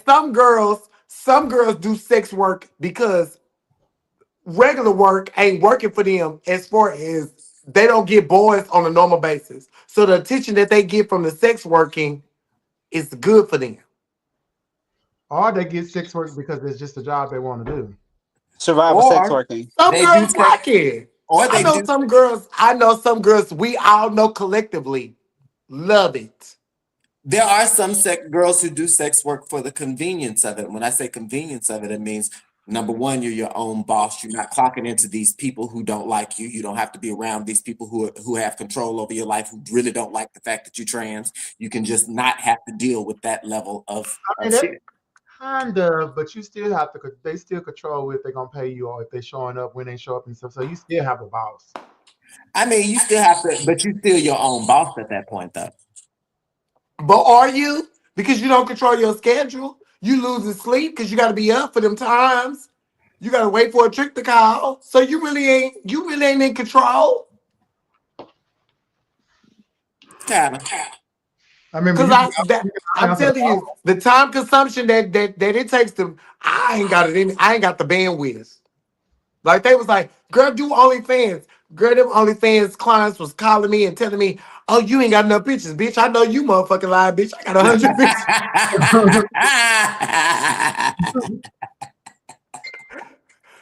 I said, baby, you want too much. You want too much for a $15 subscription. Talking about stand on your head.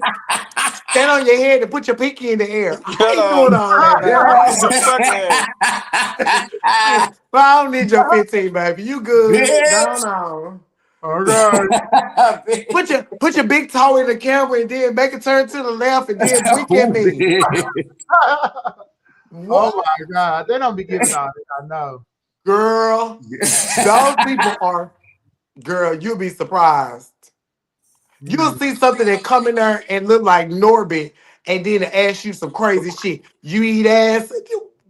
Show me the person that ate your ass before I Well, do it. bitch, that depends on what kind of what side of OnlyFans you on, bitch. Because I was on OnlyFans and No, I I'm was talking about posting. I was, clients. I'm talking about yeah, them sex clients. workers. Okay, about There was a time when I first started redirect. OnlyFans. Redirect. Let's focus on the jail system. Huh? We got to redirect to the jail system. Yeah, because we keep getting off the. It's just We got we something to keep talk flying about. right off the Something to subject. talk about, though. Now, where but jail could okay. So be one of the where aspects I wanted jail to could talk be about prison. bad. It also is good if you go down there and you let it give you the nutrients that you give. Because being in jail, I learned myself. Like, when you're in jail, you get so used to what you want out of a relationship. You don't really know what you have to offer. I didn't know before I went to prison. I didn't know what I had to offer in friendship. I didn't even know what being a friend looked like. I didn't even know what being in a relationship looked like. I didn't even know what being a family member meant. I didn't know what being responsible because in prison you learn to live on a budget. So you learn how to manage money. You know what Then I'm saying? it's stripped out from all the materialistic stuff that you carry around, from the bags, the purses, the hair, and everything. And the Yeah, person don't have nobody but you. And that's you true. learn a tougher mentality on how to be okay being alone. Because it's Is gonna it? be days that you're all alone mentally. Like even though you're in a population full of people, you still could be mentally alone. And I know Chloe, you and Pocahontas, you know what I'm talking about. Like Yeah. you could really feel like, what the fuck? What am I gonna do? You know what I'm saying? Like, what am I gonna do with this new reality? You know what I'm saying? That's Mm. So everyday type thing. yeah. So then when you come out, some people go to prison and they family didn't even know that they was this extent of gay. You know what I'm saying? When they go to pack up the houses, or when people start finding out the property and stuff, or going to their court trials and they see mug shots, you living as a whole girl. I didn't even know that. Mm-hmm. Or you then they start seeing your arrest records when they go to bond you out. You got prostitution cases. Mm-hmm. All those are realities people have to deal with when they come to prison. I'll never forget the first time I got arrested and I had to call my mama and tell her to come pick me up. I was getting released from Lulu, and I said, please bring me some sweats and in a jacket or whatever. She's like, for what? The bitch didn't bring it. Bitch, I walked. This is the first time my mom ever seen me dressed up as a girl. I walked down the step the ramp of Loose Eric, bitch, in some pink glitter heels with some pink booty shorts and a motherfucking red wig on, bitch. And my mom was gagging. I said, you stupid bitch. That part. She said, That "Oh, this how part. you want to dress?" She said, "This how you want to dress? Oh, this how you gonna go report to your probate to your bondsman? This is it." I said, "Oh, girl, you got me fucked." Because at the time I was hiding my girl clothes in the trunk of my car, and she wasn't seeing me like just like all the way up in. I got arrested shoplifting. So, And see, that's a girl, bond. That's a bond that I would never be able to replace that me and Miko have. I went through Miko. I was with Miko with her transition. mm-hmm. I was with Miko when she was going through the mental struggles of, do she really want to do this? Mm-hmm. I seen all of it. I went from Miko being just a pretty boy that liked to play with makeup to She was a pretty boy. beautiful, bitch. Miss Thing, Miss Thing, a beautiful bitch. Girl, Miss Miko would get in that mirror and paint and be so sculpted, bitch. Mm-hmm. Bitch with that lip ring, with that Eve blonde hair. Bitch, y'all didn't want it. But She was that. another thing that we have to realize with prison is girls are safer in prison than they are out here. And that's the crazy reality. Mm. That's the crazy. Let that sink in for a second. I'm gonna say it one more time. Girls are safer in prison than they are out here. That's why a lot of girls reoffend. And I ain't trying to promote going to prison. I'm just giving you the mentality of why girls go back as many times as they do. Like, break that down. Girl, the officers protect you in there because even though they don't want to, they have to. So you can walk around as your authentic self. Nobody's beating you up. Nobody's calling you a punk. Nobody's telling you to get the fuck on. All of that. And you're being nurtured with relationships, commissary, attention, boys fighting over you. But out here, girls is getting unalive, just living their reality. Boys is getting exposed when baby mamas is finding out that they talking to a punk. Straight women, and that goes to straight women. Straight women get so upset because they, in their world, in straight people's mind, you can only be either all the way gay or all the way straight. It ain't They like- don't know that a world exists where men can be bisexual. You know what I'm saying? Mhm. So they make it a thing, and girls come back to prison. I know it's a white queen. Her name Angie B. Angie B. I thought you was I've gonna been say to prison 4 times. Angie B has been to prison 8 times in the Damn. 4 times that I've been, and she been going before I even ever thought about coming to prison. Cause she love it just that much. She'll get out, reoffend, catch a 2-year sentence, 3-year sentence. This time they gave her something to hold her. She got like a 55, and she but Mm. she would reoffend because it's easy in there. It's easy. Yeah, you gonna miss your family, but how many trans girls had just real strong bonds in the world? Mm. How many What do trans you girls say? had the support from their families? What do Most you? trans girls, when they come to prison, they broke, didn't have nothing going when they was out there. So coming in there, 3 hots in the car and some love from trade, they good.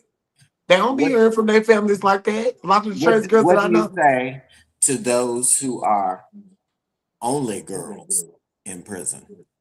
Out in the world, they live in they live in whatever life they're living, but then they go to prison and they become a girl to be in that environment, and then when they get out, they're back to their normal. That's because that's the stigma that we have. That's the stigma that we have that we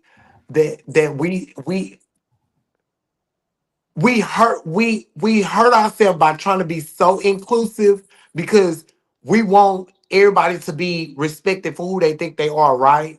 Mm-hmm. But at some point we have to govern it.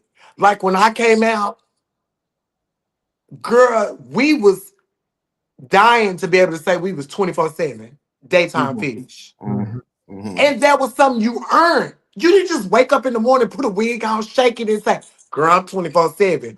No. If you ain't on moans, if you ain't got a little bit of teeth, I don't even care if it was an ant bite like Tanina had. If you ain't in that, you know what I'm saying? If you wasn't in that level, Yeah. you wasn't recognized as that. Mm-hmm. You was a You know what drag. I'm saying? So what we took it seriously, like if you notice our group and older, we take being trans girls way more seriously than the younger girls. Mm-hmm. You know what I'm saying? You know what I'm saying? Mm-hmm. The younger girls, they get these Obama titties and they're a girl, but in underneath it all, you at your core, you don't feel like a woman. Mhm. You Right. know what I'm saying? So you catch them doing man postures. As soon as they get mad, they go into man mode. And I beat you up, bitch. This. You know what I'm saying? Cause when I came out in my core, bitch, you couldn't tell me I didn't think I was a woman. Like hands down, I am puss. I am a woman, bitch, and I'm fighting all of Texas to tell you that I'm a woman. You And know what that's I'm saying? another thing we got to talk about when it comes to transition too. When you transition, you it's almost like a newborn baby, a Yeah. young. You Yeah. have to grow into your womanhood, but we Yes. keep what transition look like so hard that it's kind of hard to transition into your womanhood because you're too busy trying to prove that you're a trans woman. And see, that's the thing. But in prison, nobody cares. Nobody cares. I don't subscribe to the Right. whole we transgender. I don't subscribe to it because when I came out, transgender means you had a puss.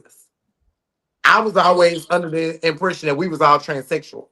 That I was 24-hour transsexual. That's what I was groomed as. You know what I'm saying? And I never seen any girls until Trini Kim. I never seen any girls that had the actual surgery. You know what I'm saying? Mhm. So growing up, Pocahontas was a transsexual to me. We even had pageants, Miss Transsexual. Miko, transsexual to me. You know what I'm saying? Jody, transsexual. Silky, transsexual. You know, all those girls was transsexuals to me. Period, trans. You know what I'm saying? So then when I went to college and came home, it was like everybody was saying I'm transgender. I'm like, huh? That's a plot twist. Mhm. Because Well, the the T is journey now that doesn't match the name. no, well now Oh, the but let me thing call you is back. Let me call you back. transsexual was what we were. And still is what we are because transsexual is a person who is actually going through the processes of changing their sexuality as far as their sexual organs, which means, you know, getting titties, taking the hormones, doing all that. Transgender now simply means the identity, simply means that I identify, which is why you have so many bearded queens saying, I'm transgender, I'm this, because they feel it's the identity, not the See, actual transition. that's the confusion for me. Because Yeah. I thought transgender means you went from one gender to the other one. No, transgender means you identify. Now here's the funny part. You identify They as changed this shit in the dictionary. They changed this shit in the dictionary. At one point, you could look up transgender and it says someone who identifies opposite of the sex they were born. Now it says very clearly someone who identifies differently as the sex they were born, which means that transgender includes this non-binary stuff, the cross-dresser stuff, it's an umbrella now, as opposed to being something specific, which is why we've gone back to calling ourselves transsexual, because transsexual specifically means somebody who is actually transitioning their bodies. Okay, so let me ask y'all this. Being that I'm starting the program, what is some stuff that y'all would want to see implemented in there that y'all think that we need to hone in on or that y'all would be willing to incorporate? My main thing is making it, which is going to be a hard thing to do, is making the outside world more appealing than inside. How do you go about making the outside world and And being what we're out? doing to do that is aligning ourselves with places like Pocahontas. Because now you know you have refuge. Whereas when you used to get out, you're just in the world. Mhm. So where am Right, I gonna go? right.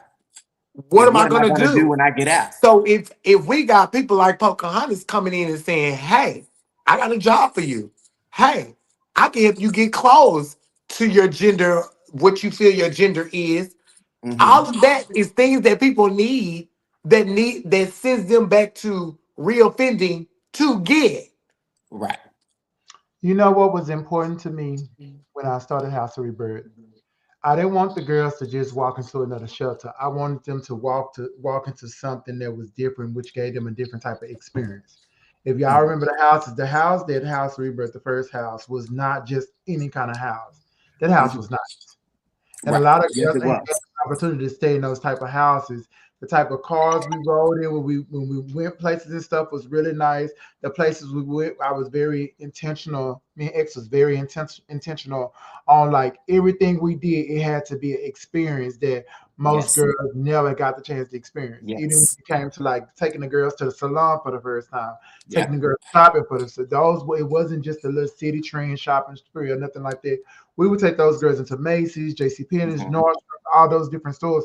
We wanted to give them something to look forward to have the ideal of what it looks like to try to do something different, Yes. while keeping them out of the mind frame to feel like they had to fight for survival in society. And And so we're partnering with the Mahogany Project, partnering with House of Rebirth. I want when a girl get ready to say, "Hey, Pocahontas, I get out May the 18th." Pocahontas has the resources. mhm, Here's a $50 gift card to Sephora. Go get your makeup to start so mhm, you can be interview ready to look like your authentic self. Mm-hmm. Hey, Mm-hmm. here's some clothes from JCPenney's because Chloe and them came through with the plug on the clothes. Now you can look Right. presentable to present what you feel like your authentic self is, and you can feel comfortable in your skin. Mm-hmm. mhm, Hey, Miko knows somebody that's the manager at Jack in the Box. She gonna hire anybody I send up there long as she know they gonna work. Right. Now, And when I another get ready to say, while we're talking about jobs and stuff, another thing you have to get out your head is that you're going to give them this map plan. Let a girl sit for just like a day or 2 or 3 or 4 or 5 or 6 to get their mind together. Let them decide what it is that they want to do. Because when you have let a person decide the route that they want to go, it's more successful because it's a goal that they want to reach. yeah, but I'm saying Yeah. they need the facilities there that'll push them on along, Absolutely. Right. as the opposed foundation. to jumping out and having to figure it out. Now, prime example, I ain't trying to work Chloe out, but you see what Chloe just said. I'm getting out of jail, and I'm getting out of jail with what on? Mm-hmm. Mm-hmm. What if her mama wasn't there? That means you have a transgender woman getting out of jail. They could potentially be in harm's way. What if her mama wasn't there? That means she would have had to get on city transportation or fend for herself in the broad daylight until she was able to get. What if Trey would have said, "Man, what the fuck you got on?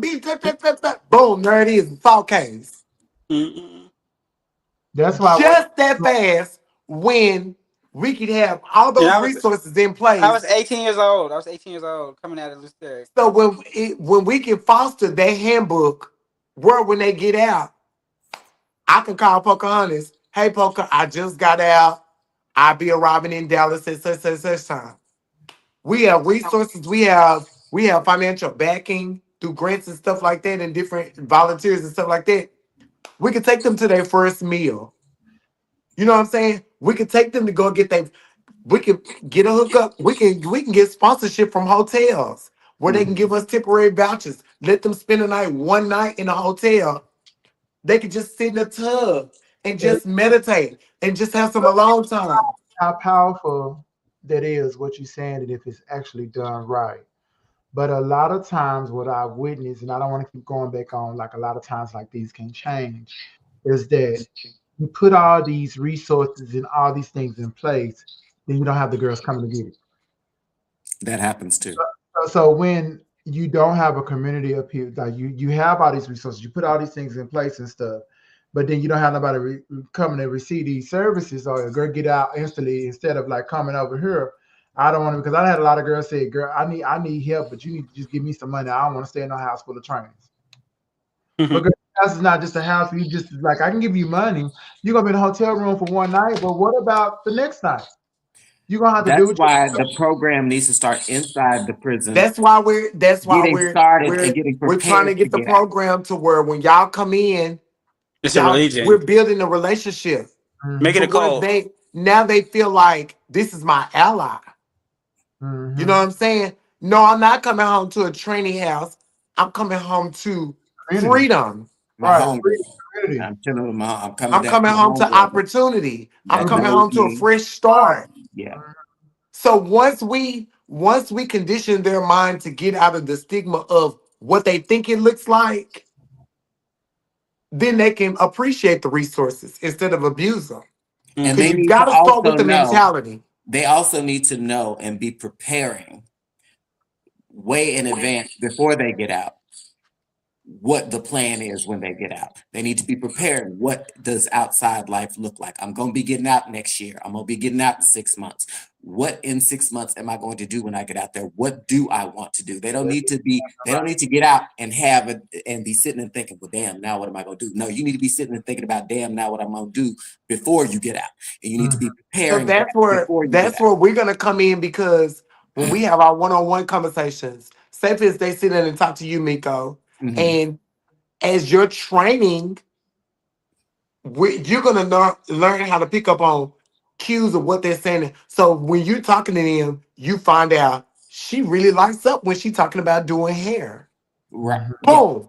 Now we finna start sending you information about schools to get into to do Right. hair. We're gonna That start kind of sending you pamphlets about this and Yeah. we're gonna start the application process of getting you your grant money so you can get in cosmetology school. All Right. of that. You know what I'm That's saying? what we need. And That's So another what we then once they get out, thing outside of doing all that, you're gonna have to put a mental health counselor in the Yes. midst of Because if you don't That's address what we do. That's what my fiance does. My fiance right now, he goes into 3 units. He goes into Styles, Gist, and LeBlanc as a substance abuse counselor. That's what he specializes in. He knows he takes them through the 12 steps. That's his part, dealing with the addiction of it all. Because I've never done drugs anymore. I can't relate to you about smoking a blunt. I can't, and you wouldn't actually take me seriously, me telling you, girl, you know weed ain't for you. Now, if you got somebody sitting in front of you that's done smoked crack for 30 years telling you you can do this, you don't have to do drugs. There's a life outside of drugs. It sounds a little better. But mental Just health like ain't just about the drug addiction of it all either. Mental no, health no, no, no, no, no. We're talking all about the around. mental health of it all, talking to people. He knows all the stuff with counseling. So he's gonna show me like, you know, it's a not lot of gonna times we it's just not want to gonna be heard. a one girl ship. It's gonna take community. No, no, no, Yeah. no, no, no. We Yeah. got a Yeah. bunch of people on deck. I'm just talking to y'all about it, but we got a bunch of people on deck. Yeah. Well, you know, I'm Impulse. support. Impulse is coming in from the gay male aspect. They're dealing with men that live as gay men, black gay men. They're gonna come in and talk to all the black gay men. We got a Latino company out of San Antonio that's gonna deal with the homosexuals that's Latino, both trans and men. You know what I'm saying? Mahogany Project, you and Mahogany Project gonna work hand in hand. We got Marissa Miller. She gonna throw resources at us. So we got people that's gonna, you know what I'm saying? Because we have access to come into the unit every day of the week and do programming. Right. That's what we have. That's what the warden said. Y'all can come in and do programming every day of the week. So That right there opens the door for so much opportunity. Yeah, it does. yeah, and they're putting the big light, they're putting the big eye on us because this is the alpha. So they want to see how this goes. So is TDC see that this is a way that they can piggyback that and make that into something they could do system wide? Mm-hmm. You know what I'm saying? Like my ultimate goal would be to condition their mind to say, let's make one unit, nothing but safekeeping. Where they won't even have to be around. That way you could train officers how to deal with homosexuality in prison, all of that. Because when you have officers coming from different sides of the unit, different mentalities, and then you're tossed in there with homosexuals that's blatantly homosexuals, homophobia is real. Yes. One punk, one bunk, one punk, one bunk. Yeah. And so they don't know how to deal with it. You know what That's I'm what they come saying? around saying. They say one punk, one bunk. And then you got all these prisons in these rural country towns where Bessie Joe, she ain't never had no man tell her she beautiful. You have this beautiful man sitting here looking at this woman that's built like a melted candle, telling her she Naomi Campbell. She get overwhelmed. She She starts feeling start like a she Tyra relationship with him. Banks. She started a relationship with him. Then when she find out he got a whole punk over here on the other building, there's the disconnect. Now she terrorizing.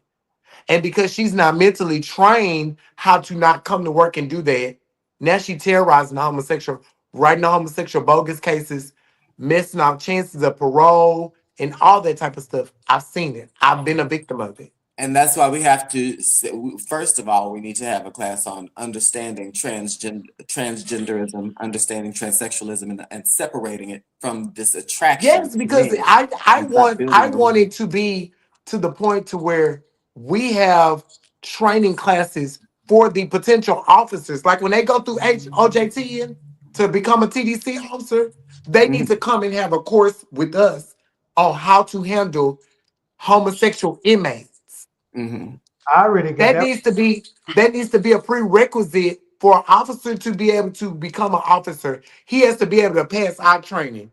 We need to be me and Pocahontas and a group of others. We need to be able to see and say that officer gonna be homophobic.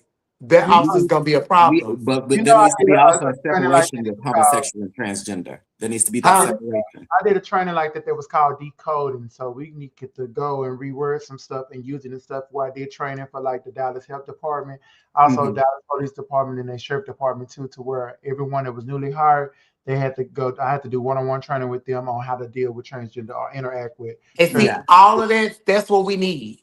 Mhm. Yeah. Because even though we're doing stuff with the inmates, we also systematically needs to, you know what I'm saying, train these officers, because these officers are the first breath that the inmates get with what the world is going to treat them like. Mm-hmm. Yeah. So if Yeah. officers is treating you shitty, you're not going to feel encouraged to get out, because you're going to feel like that's going to be the reality when you get out there to the world. Yeah. Mhm. Now Yeah. these are separate. These are separate kinds of training, because I hear a lot of the homophobia, but there's also transphobia, and we need to understand that trans and gay are two different things and can need to be handled in two different ways. And so trans should not, I don't think that, LGBTQ, yeah, we lump together, but trans are different kinds of things. Not all trans women are attracted to men. Not all trans is something completely separate. So we need to separate that from this homosexual of it all. Well, Because the handle me like a But transgender is punk. something bizarre. Handle me like a but punk. that's where it gets murky, because then you're gonna try to Special convince. privileges. No, you're gonna try to convince them to subscribe to the lifestyle. They don't have to subscribe to the lifestyle to be able to differentiate what your sexual preference is. They just need to know how to respect you on surface as an individual. But You're I absolutely think you can do all the training in the world, but it's going to be you're going to have to pick up a part to where you start planning policy changing. Because Yeah, that's what we eventually want to implement. Like, officer doesn't need to know if I'm attracted to just men, or if I'm attracted to women, or if I'm non-binary. They don't need to know that. They just need to know, do not under no circumstance ostracize this inmate and make them feel that they're any different from a heterosexual general population inmate. That's the right. only goal. You know what I'm saying? And don't make, like, if Pocahontas was to get to be a silly with big old Brutus, don't make him feel like it's gonna be complications for having a trans as his silly.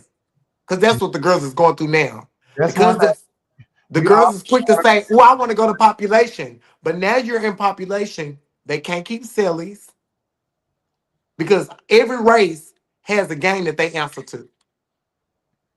With the whites, it's the Woods. With the Mexicans, it's the Tongos. With the blacks, it's the Crips and the Bloods. You can't openly, as a gang member, active gang member, have a punk as your silly and everybody be okay with that. You know what I'm saying? and So I mean, girls is getting moved around, moved around, moved around, moved around, moved around. And then it becomes a hassle to where eventually they're going to ask you, can you go back to say keep it? You know what I'm saying? Or you finding girls getting caught having sex. So now they're like, y'all wanted us to put you in population and look what you're doing. Or because girls trying to get over there to their husbands, he's sexually harassing me. So now they immediately got to move you. So then when the girls really is getting raped, really is getting sold to the Crips or sold to the Mexicans or sold to the white boys, they don't believe you. Because this bitch over here was trying to get to her husband and she just had that same excuse last week. Mm. So it's a lot that goes along with it, to where I just want them to just put them all on one unit. And if you feel that way, go over here where y'all can be y'all and the officers is trained to deal with y'all and there's no ostracizing. but if That's you why I create always thought. a situation like that from No, being because now they have it, because everybody want to be near their people or near in a unit close to their family members. So they have to put these safekeeping units all over Texas. And they're on straight units. but I'm saying So like if you you have the general population is all straight people with one little bitty section that's safekeeping. I'm saying, but if you create a situation like that, how do you transition from being used to being in a space where you can be free to yourself and not have to deal with people, and to come into this huge world and having to deal with everybody not being safe? What do you mean? Like you saying, like safekeeping and putting everybody in one place to where I don't get raped, I don't get sold, I don't deal with like all the different stuff, all the extra stuff that comes with like being amongst other people. How do you transition a person mentally from being in a space to where they don't have to deal with people, people that's not like minded? how do you transition them from being in a space to where it's a space of people that look nothing like everything. The space is filled with people that look exactly like them, and to coming into a world where nobody looks like you, and you in this world by yourself, and you have to deal with all type of people. You don't became so accustomed to dealing with people that look just like you. You don't have to think outside the box. You lose what it looked like to remain to have that mentality of how to keep yourself safe, or how if you notice that a heterosexual person is looking at you sideways, he got a bad energy. How do you Because transition? the goal ultimately is we don't want to make prison comfortable where we want to stay. Right. We want it bearable, but we don't want to make it overly comfortable because when you give so much, it becomes complacent. Hmm. And then they, Transgender halfway house. And then you also become a target because it look like you have a privilege. Transgender halfway house. That's how when if you have created these safe places for trans people in the prison, and they're used to only being around these people in the safe space, and to get out is going to be a shock because now you're having to face the world with all different kinds of people. The way you rectify but that is to you can make a you safe can make a house, transgender, but you halfway can house. make but listen, you can make a transgender safe house. It's a halfway house, right? Right. But you have to start fundamentally with their mentality. Because Absolutely. regardless of what you put in front of them as the resource, I can give you $1 million. If a girl has the mentality that hoeing is the way to go or stealing is the way to go, regardless of where she moved to, she's gonna do that there. And Mm-hmm. then you have her taking up space for recipients that need it, that are appreciated, because she just wants somewhere to go just to get out of prison. That's Well, why when you we start months. in That's why you prison get with them my started months program, before they get out. You get them. You have yeah. programs in there that are already preparing them for what they want to do. Like you said, if you know a girl want to do hair, or if you know she got a talent for this, you start preparing that six But months, years before she's getting out. it also can fall on us as Pocahontas being certified as a counselor.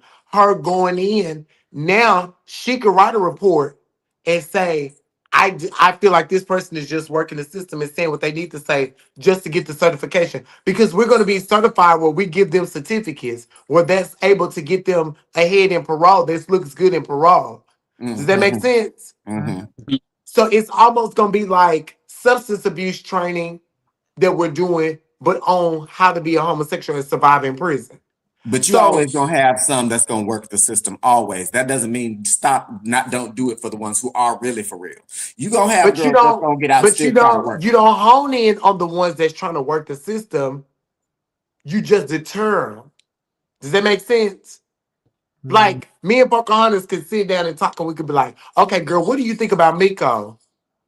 Pocahontas could be like, "Girl, I feel like she running game, bitch. I done heard that stuff before. She's saying all the right things, this, that, and the third, right?" Mm-hmm. So when we write our report, we can condition it to where if parole do grant her, tighten the reins, make her be on probation. I mean, on leg monitor. Okay. Don't deny her from getting out. Just make Yeah. it harder to where when she decides she wants to reoffend, it's a deterrent. Make it a Yeah. stipulation that she has to complete a program in the House of Rebirth. So once she's engrossed with all this different stuff, positive reinforcement, that's like roadblocks for her doing something stupid, Mm-hmm. eventually it's gonna click. Mhm. Bitch, Yeah. y'all keep throwing all this shit at me for me to do it. It ain't no way I can't. Then when she gets to the House of Rebirth, she's seeing girls working. She's seeing girls getting their surgery the proper way. She's seeing girls recovering. Like she's seeing the Miko saying, "Girl, I haven't prostituted in 6 years. I know how to stop doing it. You can get Mm-hmm. over it." Mm-hmm. Mm-hmm. Girls like Chloe, girl, go work over here. They allow you. They'll give you a gateway in. Or if Once you're not they doing the see work, that then it can be done, instead of just people just coming in and telling them how to do it, when they Mm-hmm. see that it can be done, and you're showing them these are the building blocks that we putting in place for you to get it done, Mm-hmm. they gonna fuck with it. Mm-hmm. Yeah. Once outside organizations see, hey, they got a formula that's working, I'm fucking Mm-hmm. with that. I don't have to be gay to support it, but Right. I'm fucking with it. I'm fucking Mm-hmm. with the stopping the recidivism of homosexuals doing crime just to keep afloat. I fuck with that. Mm-hmm. the girls dying in the middle of the street. being found dead in the street. Yeah. Yeah. So once we start the motions of going in and talking to them, you get it. That's just like you. If you see a girl that does sex work, you can spot it. You can spot a girl that's in it for the money. You can spot a girl that's in it to get ahead. You can spot a girl that make the money. Just through conversation, you can spot it. Mm-hmm. Girls can tell you, by you being in it for so long, a girl can sit down and tell you, girl, I went to this city and I made this amount, I made that amount, and this amount. Sus, you the only girl that did that. I ain't never heard nobody else say they made no money in Jamaica. You the only girl made money in Jamaica. You know what I'm saying? So it's just like if we take in addicts to talk to people that's getting off drugs, we're all trans girls. We know when a girl got it in her. You'll see it. You'll see it through conversation. And as we coming in week after week after week after week after week, eventually you're going to crack through the armor. Eventually they're going to show their real self. Mm-hmm. You know what I'm saying? Then you're looking at their disciplinary reports. You coming to the program, you telling us everything we need to hear, but you just got a code 20. You just had a contraband case. You're doing what you need to do just to try to make parole. Nah, we not fucking with that. But then you also have to, as a provider, you have to also understand that like transition doesn't happen. You don't get it right the first time.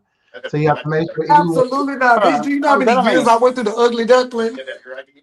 Hold on. Girl, everybody went through that phase, bitch, when you look like what the fuck instead of oh my God. Girl, yeah. You got to make sure that you in support of them and like understanding and one, because we are women of trans experience, that you understand that like certain things is going to trigger other things and that you might fall away, but when you are a true provider, a true leader, and someone who really cares about the growth of our community, you make sure that even when they fall back, you say, sister, you fell backwards.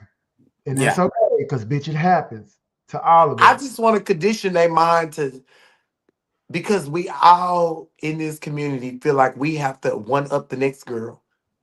You know what I'm saying? That we have to be that it girl.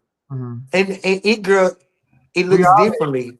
It looks differently when you get older. Like me, financial stability is the it girl for me. Mm-hmm. Mm-hmm. Financial responsibility is the it girl for me.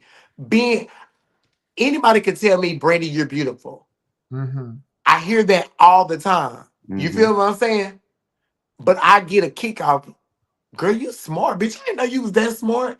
That's what words it out for me. Mm-hmm. I like being intelligent and people not knowing that you was intelligent and them underestimating you. Mm-hmm. You know what I'm saying? I like being able to sit at a room and talk to people and I have something tangible to say on every spectrum. Mm-hmm. Instead of just being a one-trick pony, only being able to talk about prostitution, or only being able to talk about, being gay. That ain't my end all be all. Mm-hmm. You know what I'm saying? It's so much more to me. I have something to say about politics. I have something to say about religion, something to say about architectural, fashion, music, so much other stuff that I have to talk about than my sexual makeup.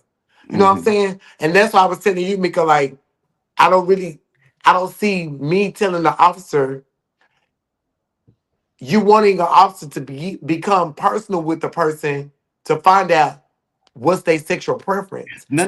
They're not going to encourage you to get that personal with an inmate. That's not what I was saying.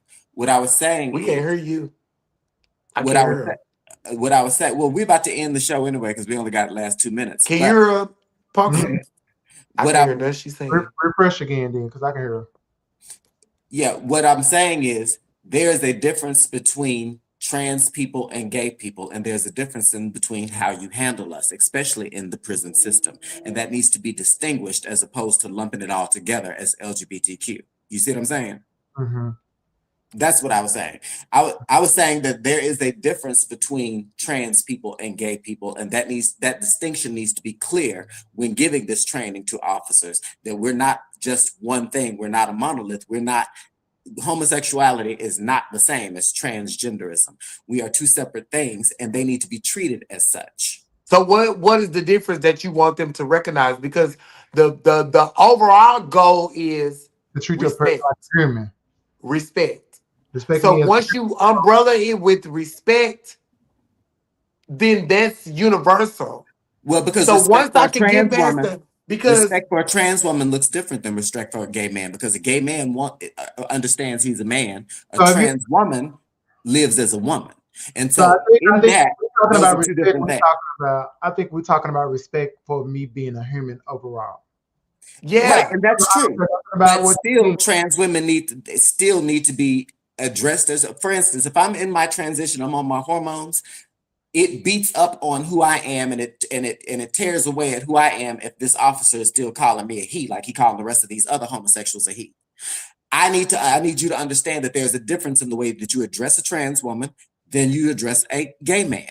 We live as women. And so if we're going to cultivate this thing where we're getting out of prison and ready to face the world, we need to be ready to face the world in our transition, in our womanhood as the women that we're living. And we need to have that confidence. And we need to go out of that prison cell with that confidence to know that, hey, yeah, I can be respected as a woman. I can the get flip that side kind of of that respect. coin is I don't need you to say she or ma'am or he or sir. Just call me by my name. Well, That's you all you call gotta me do. by my name, but when you addressing me, you still have to, there's still pronouns are always going to come up. Even if you calling me by my name to somebody else, my pronouns are still going to come up. And so that's all I'm saying is if we're really conditioning these trans women to go out into the world and understand that they can be the proudest trans women, they can be the best version of trans women they can be on their hormones, they can go out into the world, they ain't got to be the prettiest, but they can step out into that world knowing that I can be respected as a woman. That is what helps that confidence. That is what gets them out into the world and helps them understand that they can live as that woman. But they need that needs some to of be that. They instilled need into some them. of that grit because It's not if realistic. they don't face it in there Not and they realistic. don't have that mentality to know what to do in those situations when it happens, they're gonna have rose-colored lenses. Then when they get to the world and It's it not. happens, they're gonna be like, "Oh shit, what do I do?" Well, And no, then you're because gonna we already know that it happens, and they know that it happens. no, they don't They know just that it need to happened because understand that it can be respected as well. see that's where you dropping the ball. You keep assuming that they know that it happens. A lot of these people's transitions are starting in prison. A lot of these people's sexuality is starting in prison because when they was out here in the world, they was Jerome, they was Kevin, they was Rufus, they was Broderick's. Feel me? When they get But to there are a prison, lot of trans women like you who were already transitioning when they went to prison. Already far and the few in woman when they went to between. prison. Far So and few in between. I do think it needs to be a switch in the conversation while fighting to get people that would never really truly respect you to respect you. And like when we talk and having these conversations and stuff, I don't really want to put that responsibility on the guards or anybody else who don't Right. experience. I would want to put it on our community and learning how to love ourselves past the discrimination, the hate, and all the different stuff because I can't.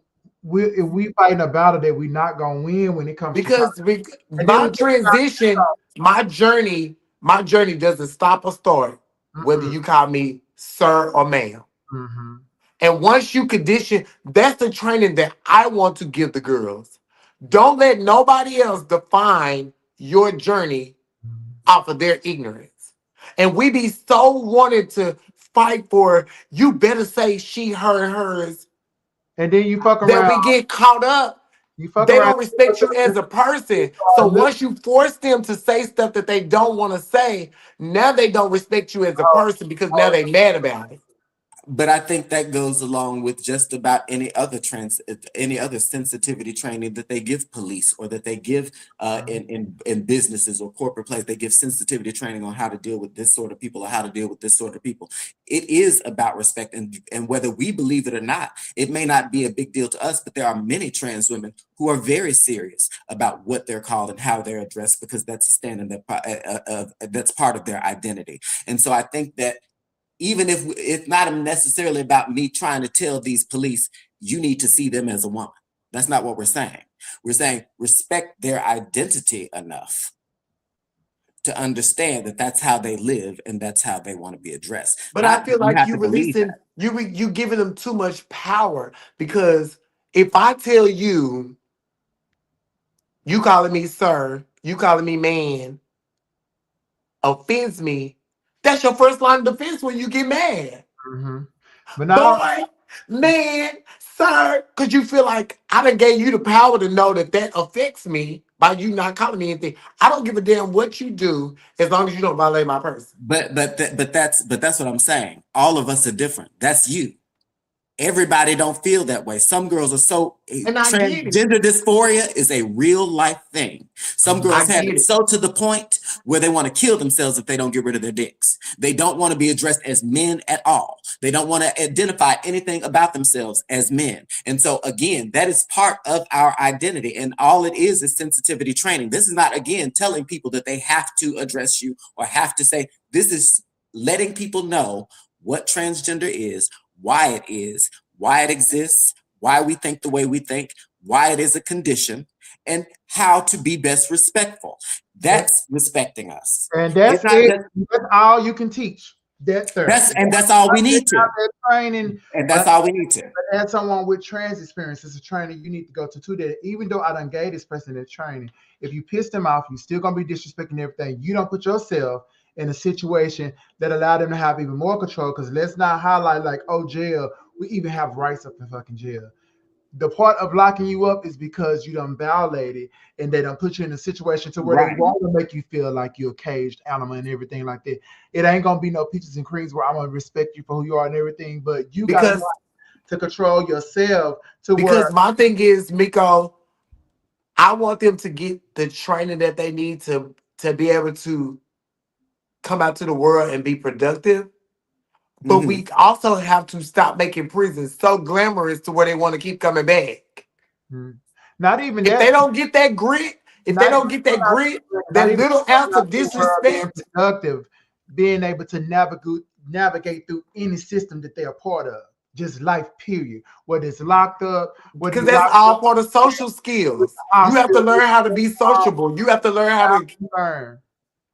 So Well, part of this is all wonderful, but we have to wrap this conversation up because we've gone over time. I want to thank you, Miss Brandae Fox, for joining us and sharing with us. Y'all make sure, give your links and details so that they know how to reach you for I this. send it to Parker. She could do it. You know, I ain't computer savvy. That's okay. I really enjoyed having you a part of this show too. Yes. I did too. It's so good catching up with y'all, but we have so many big things popping. Give us like 3 or 4 months. We're gonna come back with a part 2, and we're gonna be telling y'all greater things have happened. If you want to be a part of it, inbox Poker, inbox Miko. It's a struggle, but we can get through it one heartbeat at a time. All we have to do is put one heartbeat together and make all of it clap together, and eventually it's gonna get louder and louder and louder. But if you keep sitting back, watching other people do it and not being a part of it, you just as well a part of the problem instead of the solution. That's right. There you go. Trans people unite. So thank y'all for joining us, and we will see y'all next week. We will definitely see y'all next week with a brand new Thank topic. y'all for having me. I love y'all, and I'm so proud of y'all. And this has been Transfusion. Night night, y'all. Okay, it's all. Okay. Yeah, Andy. Oh, that was good.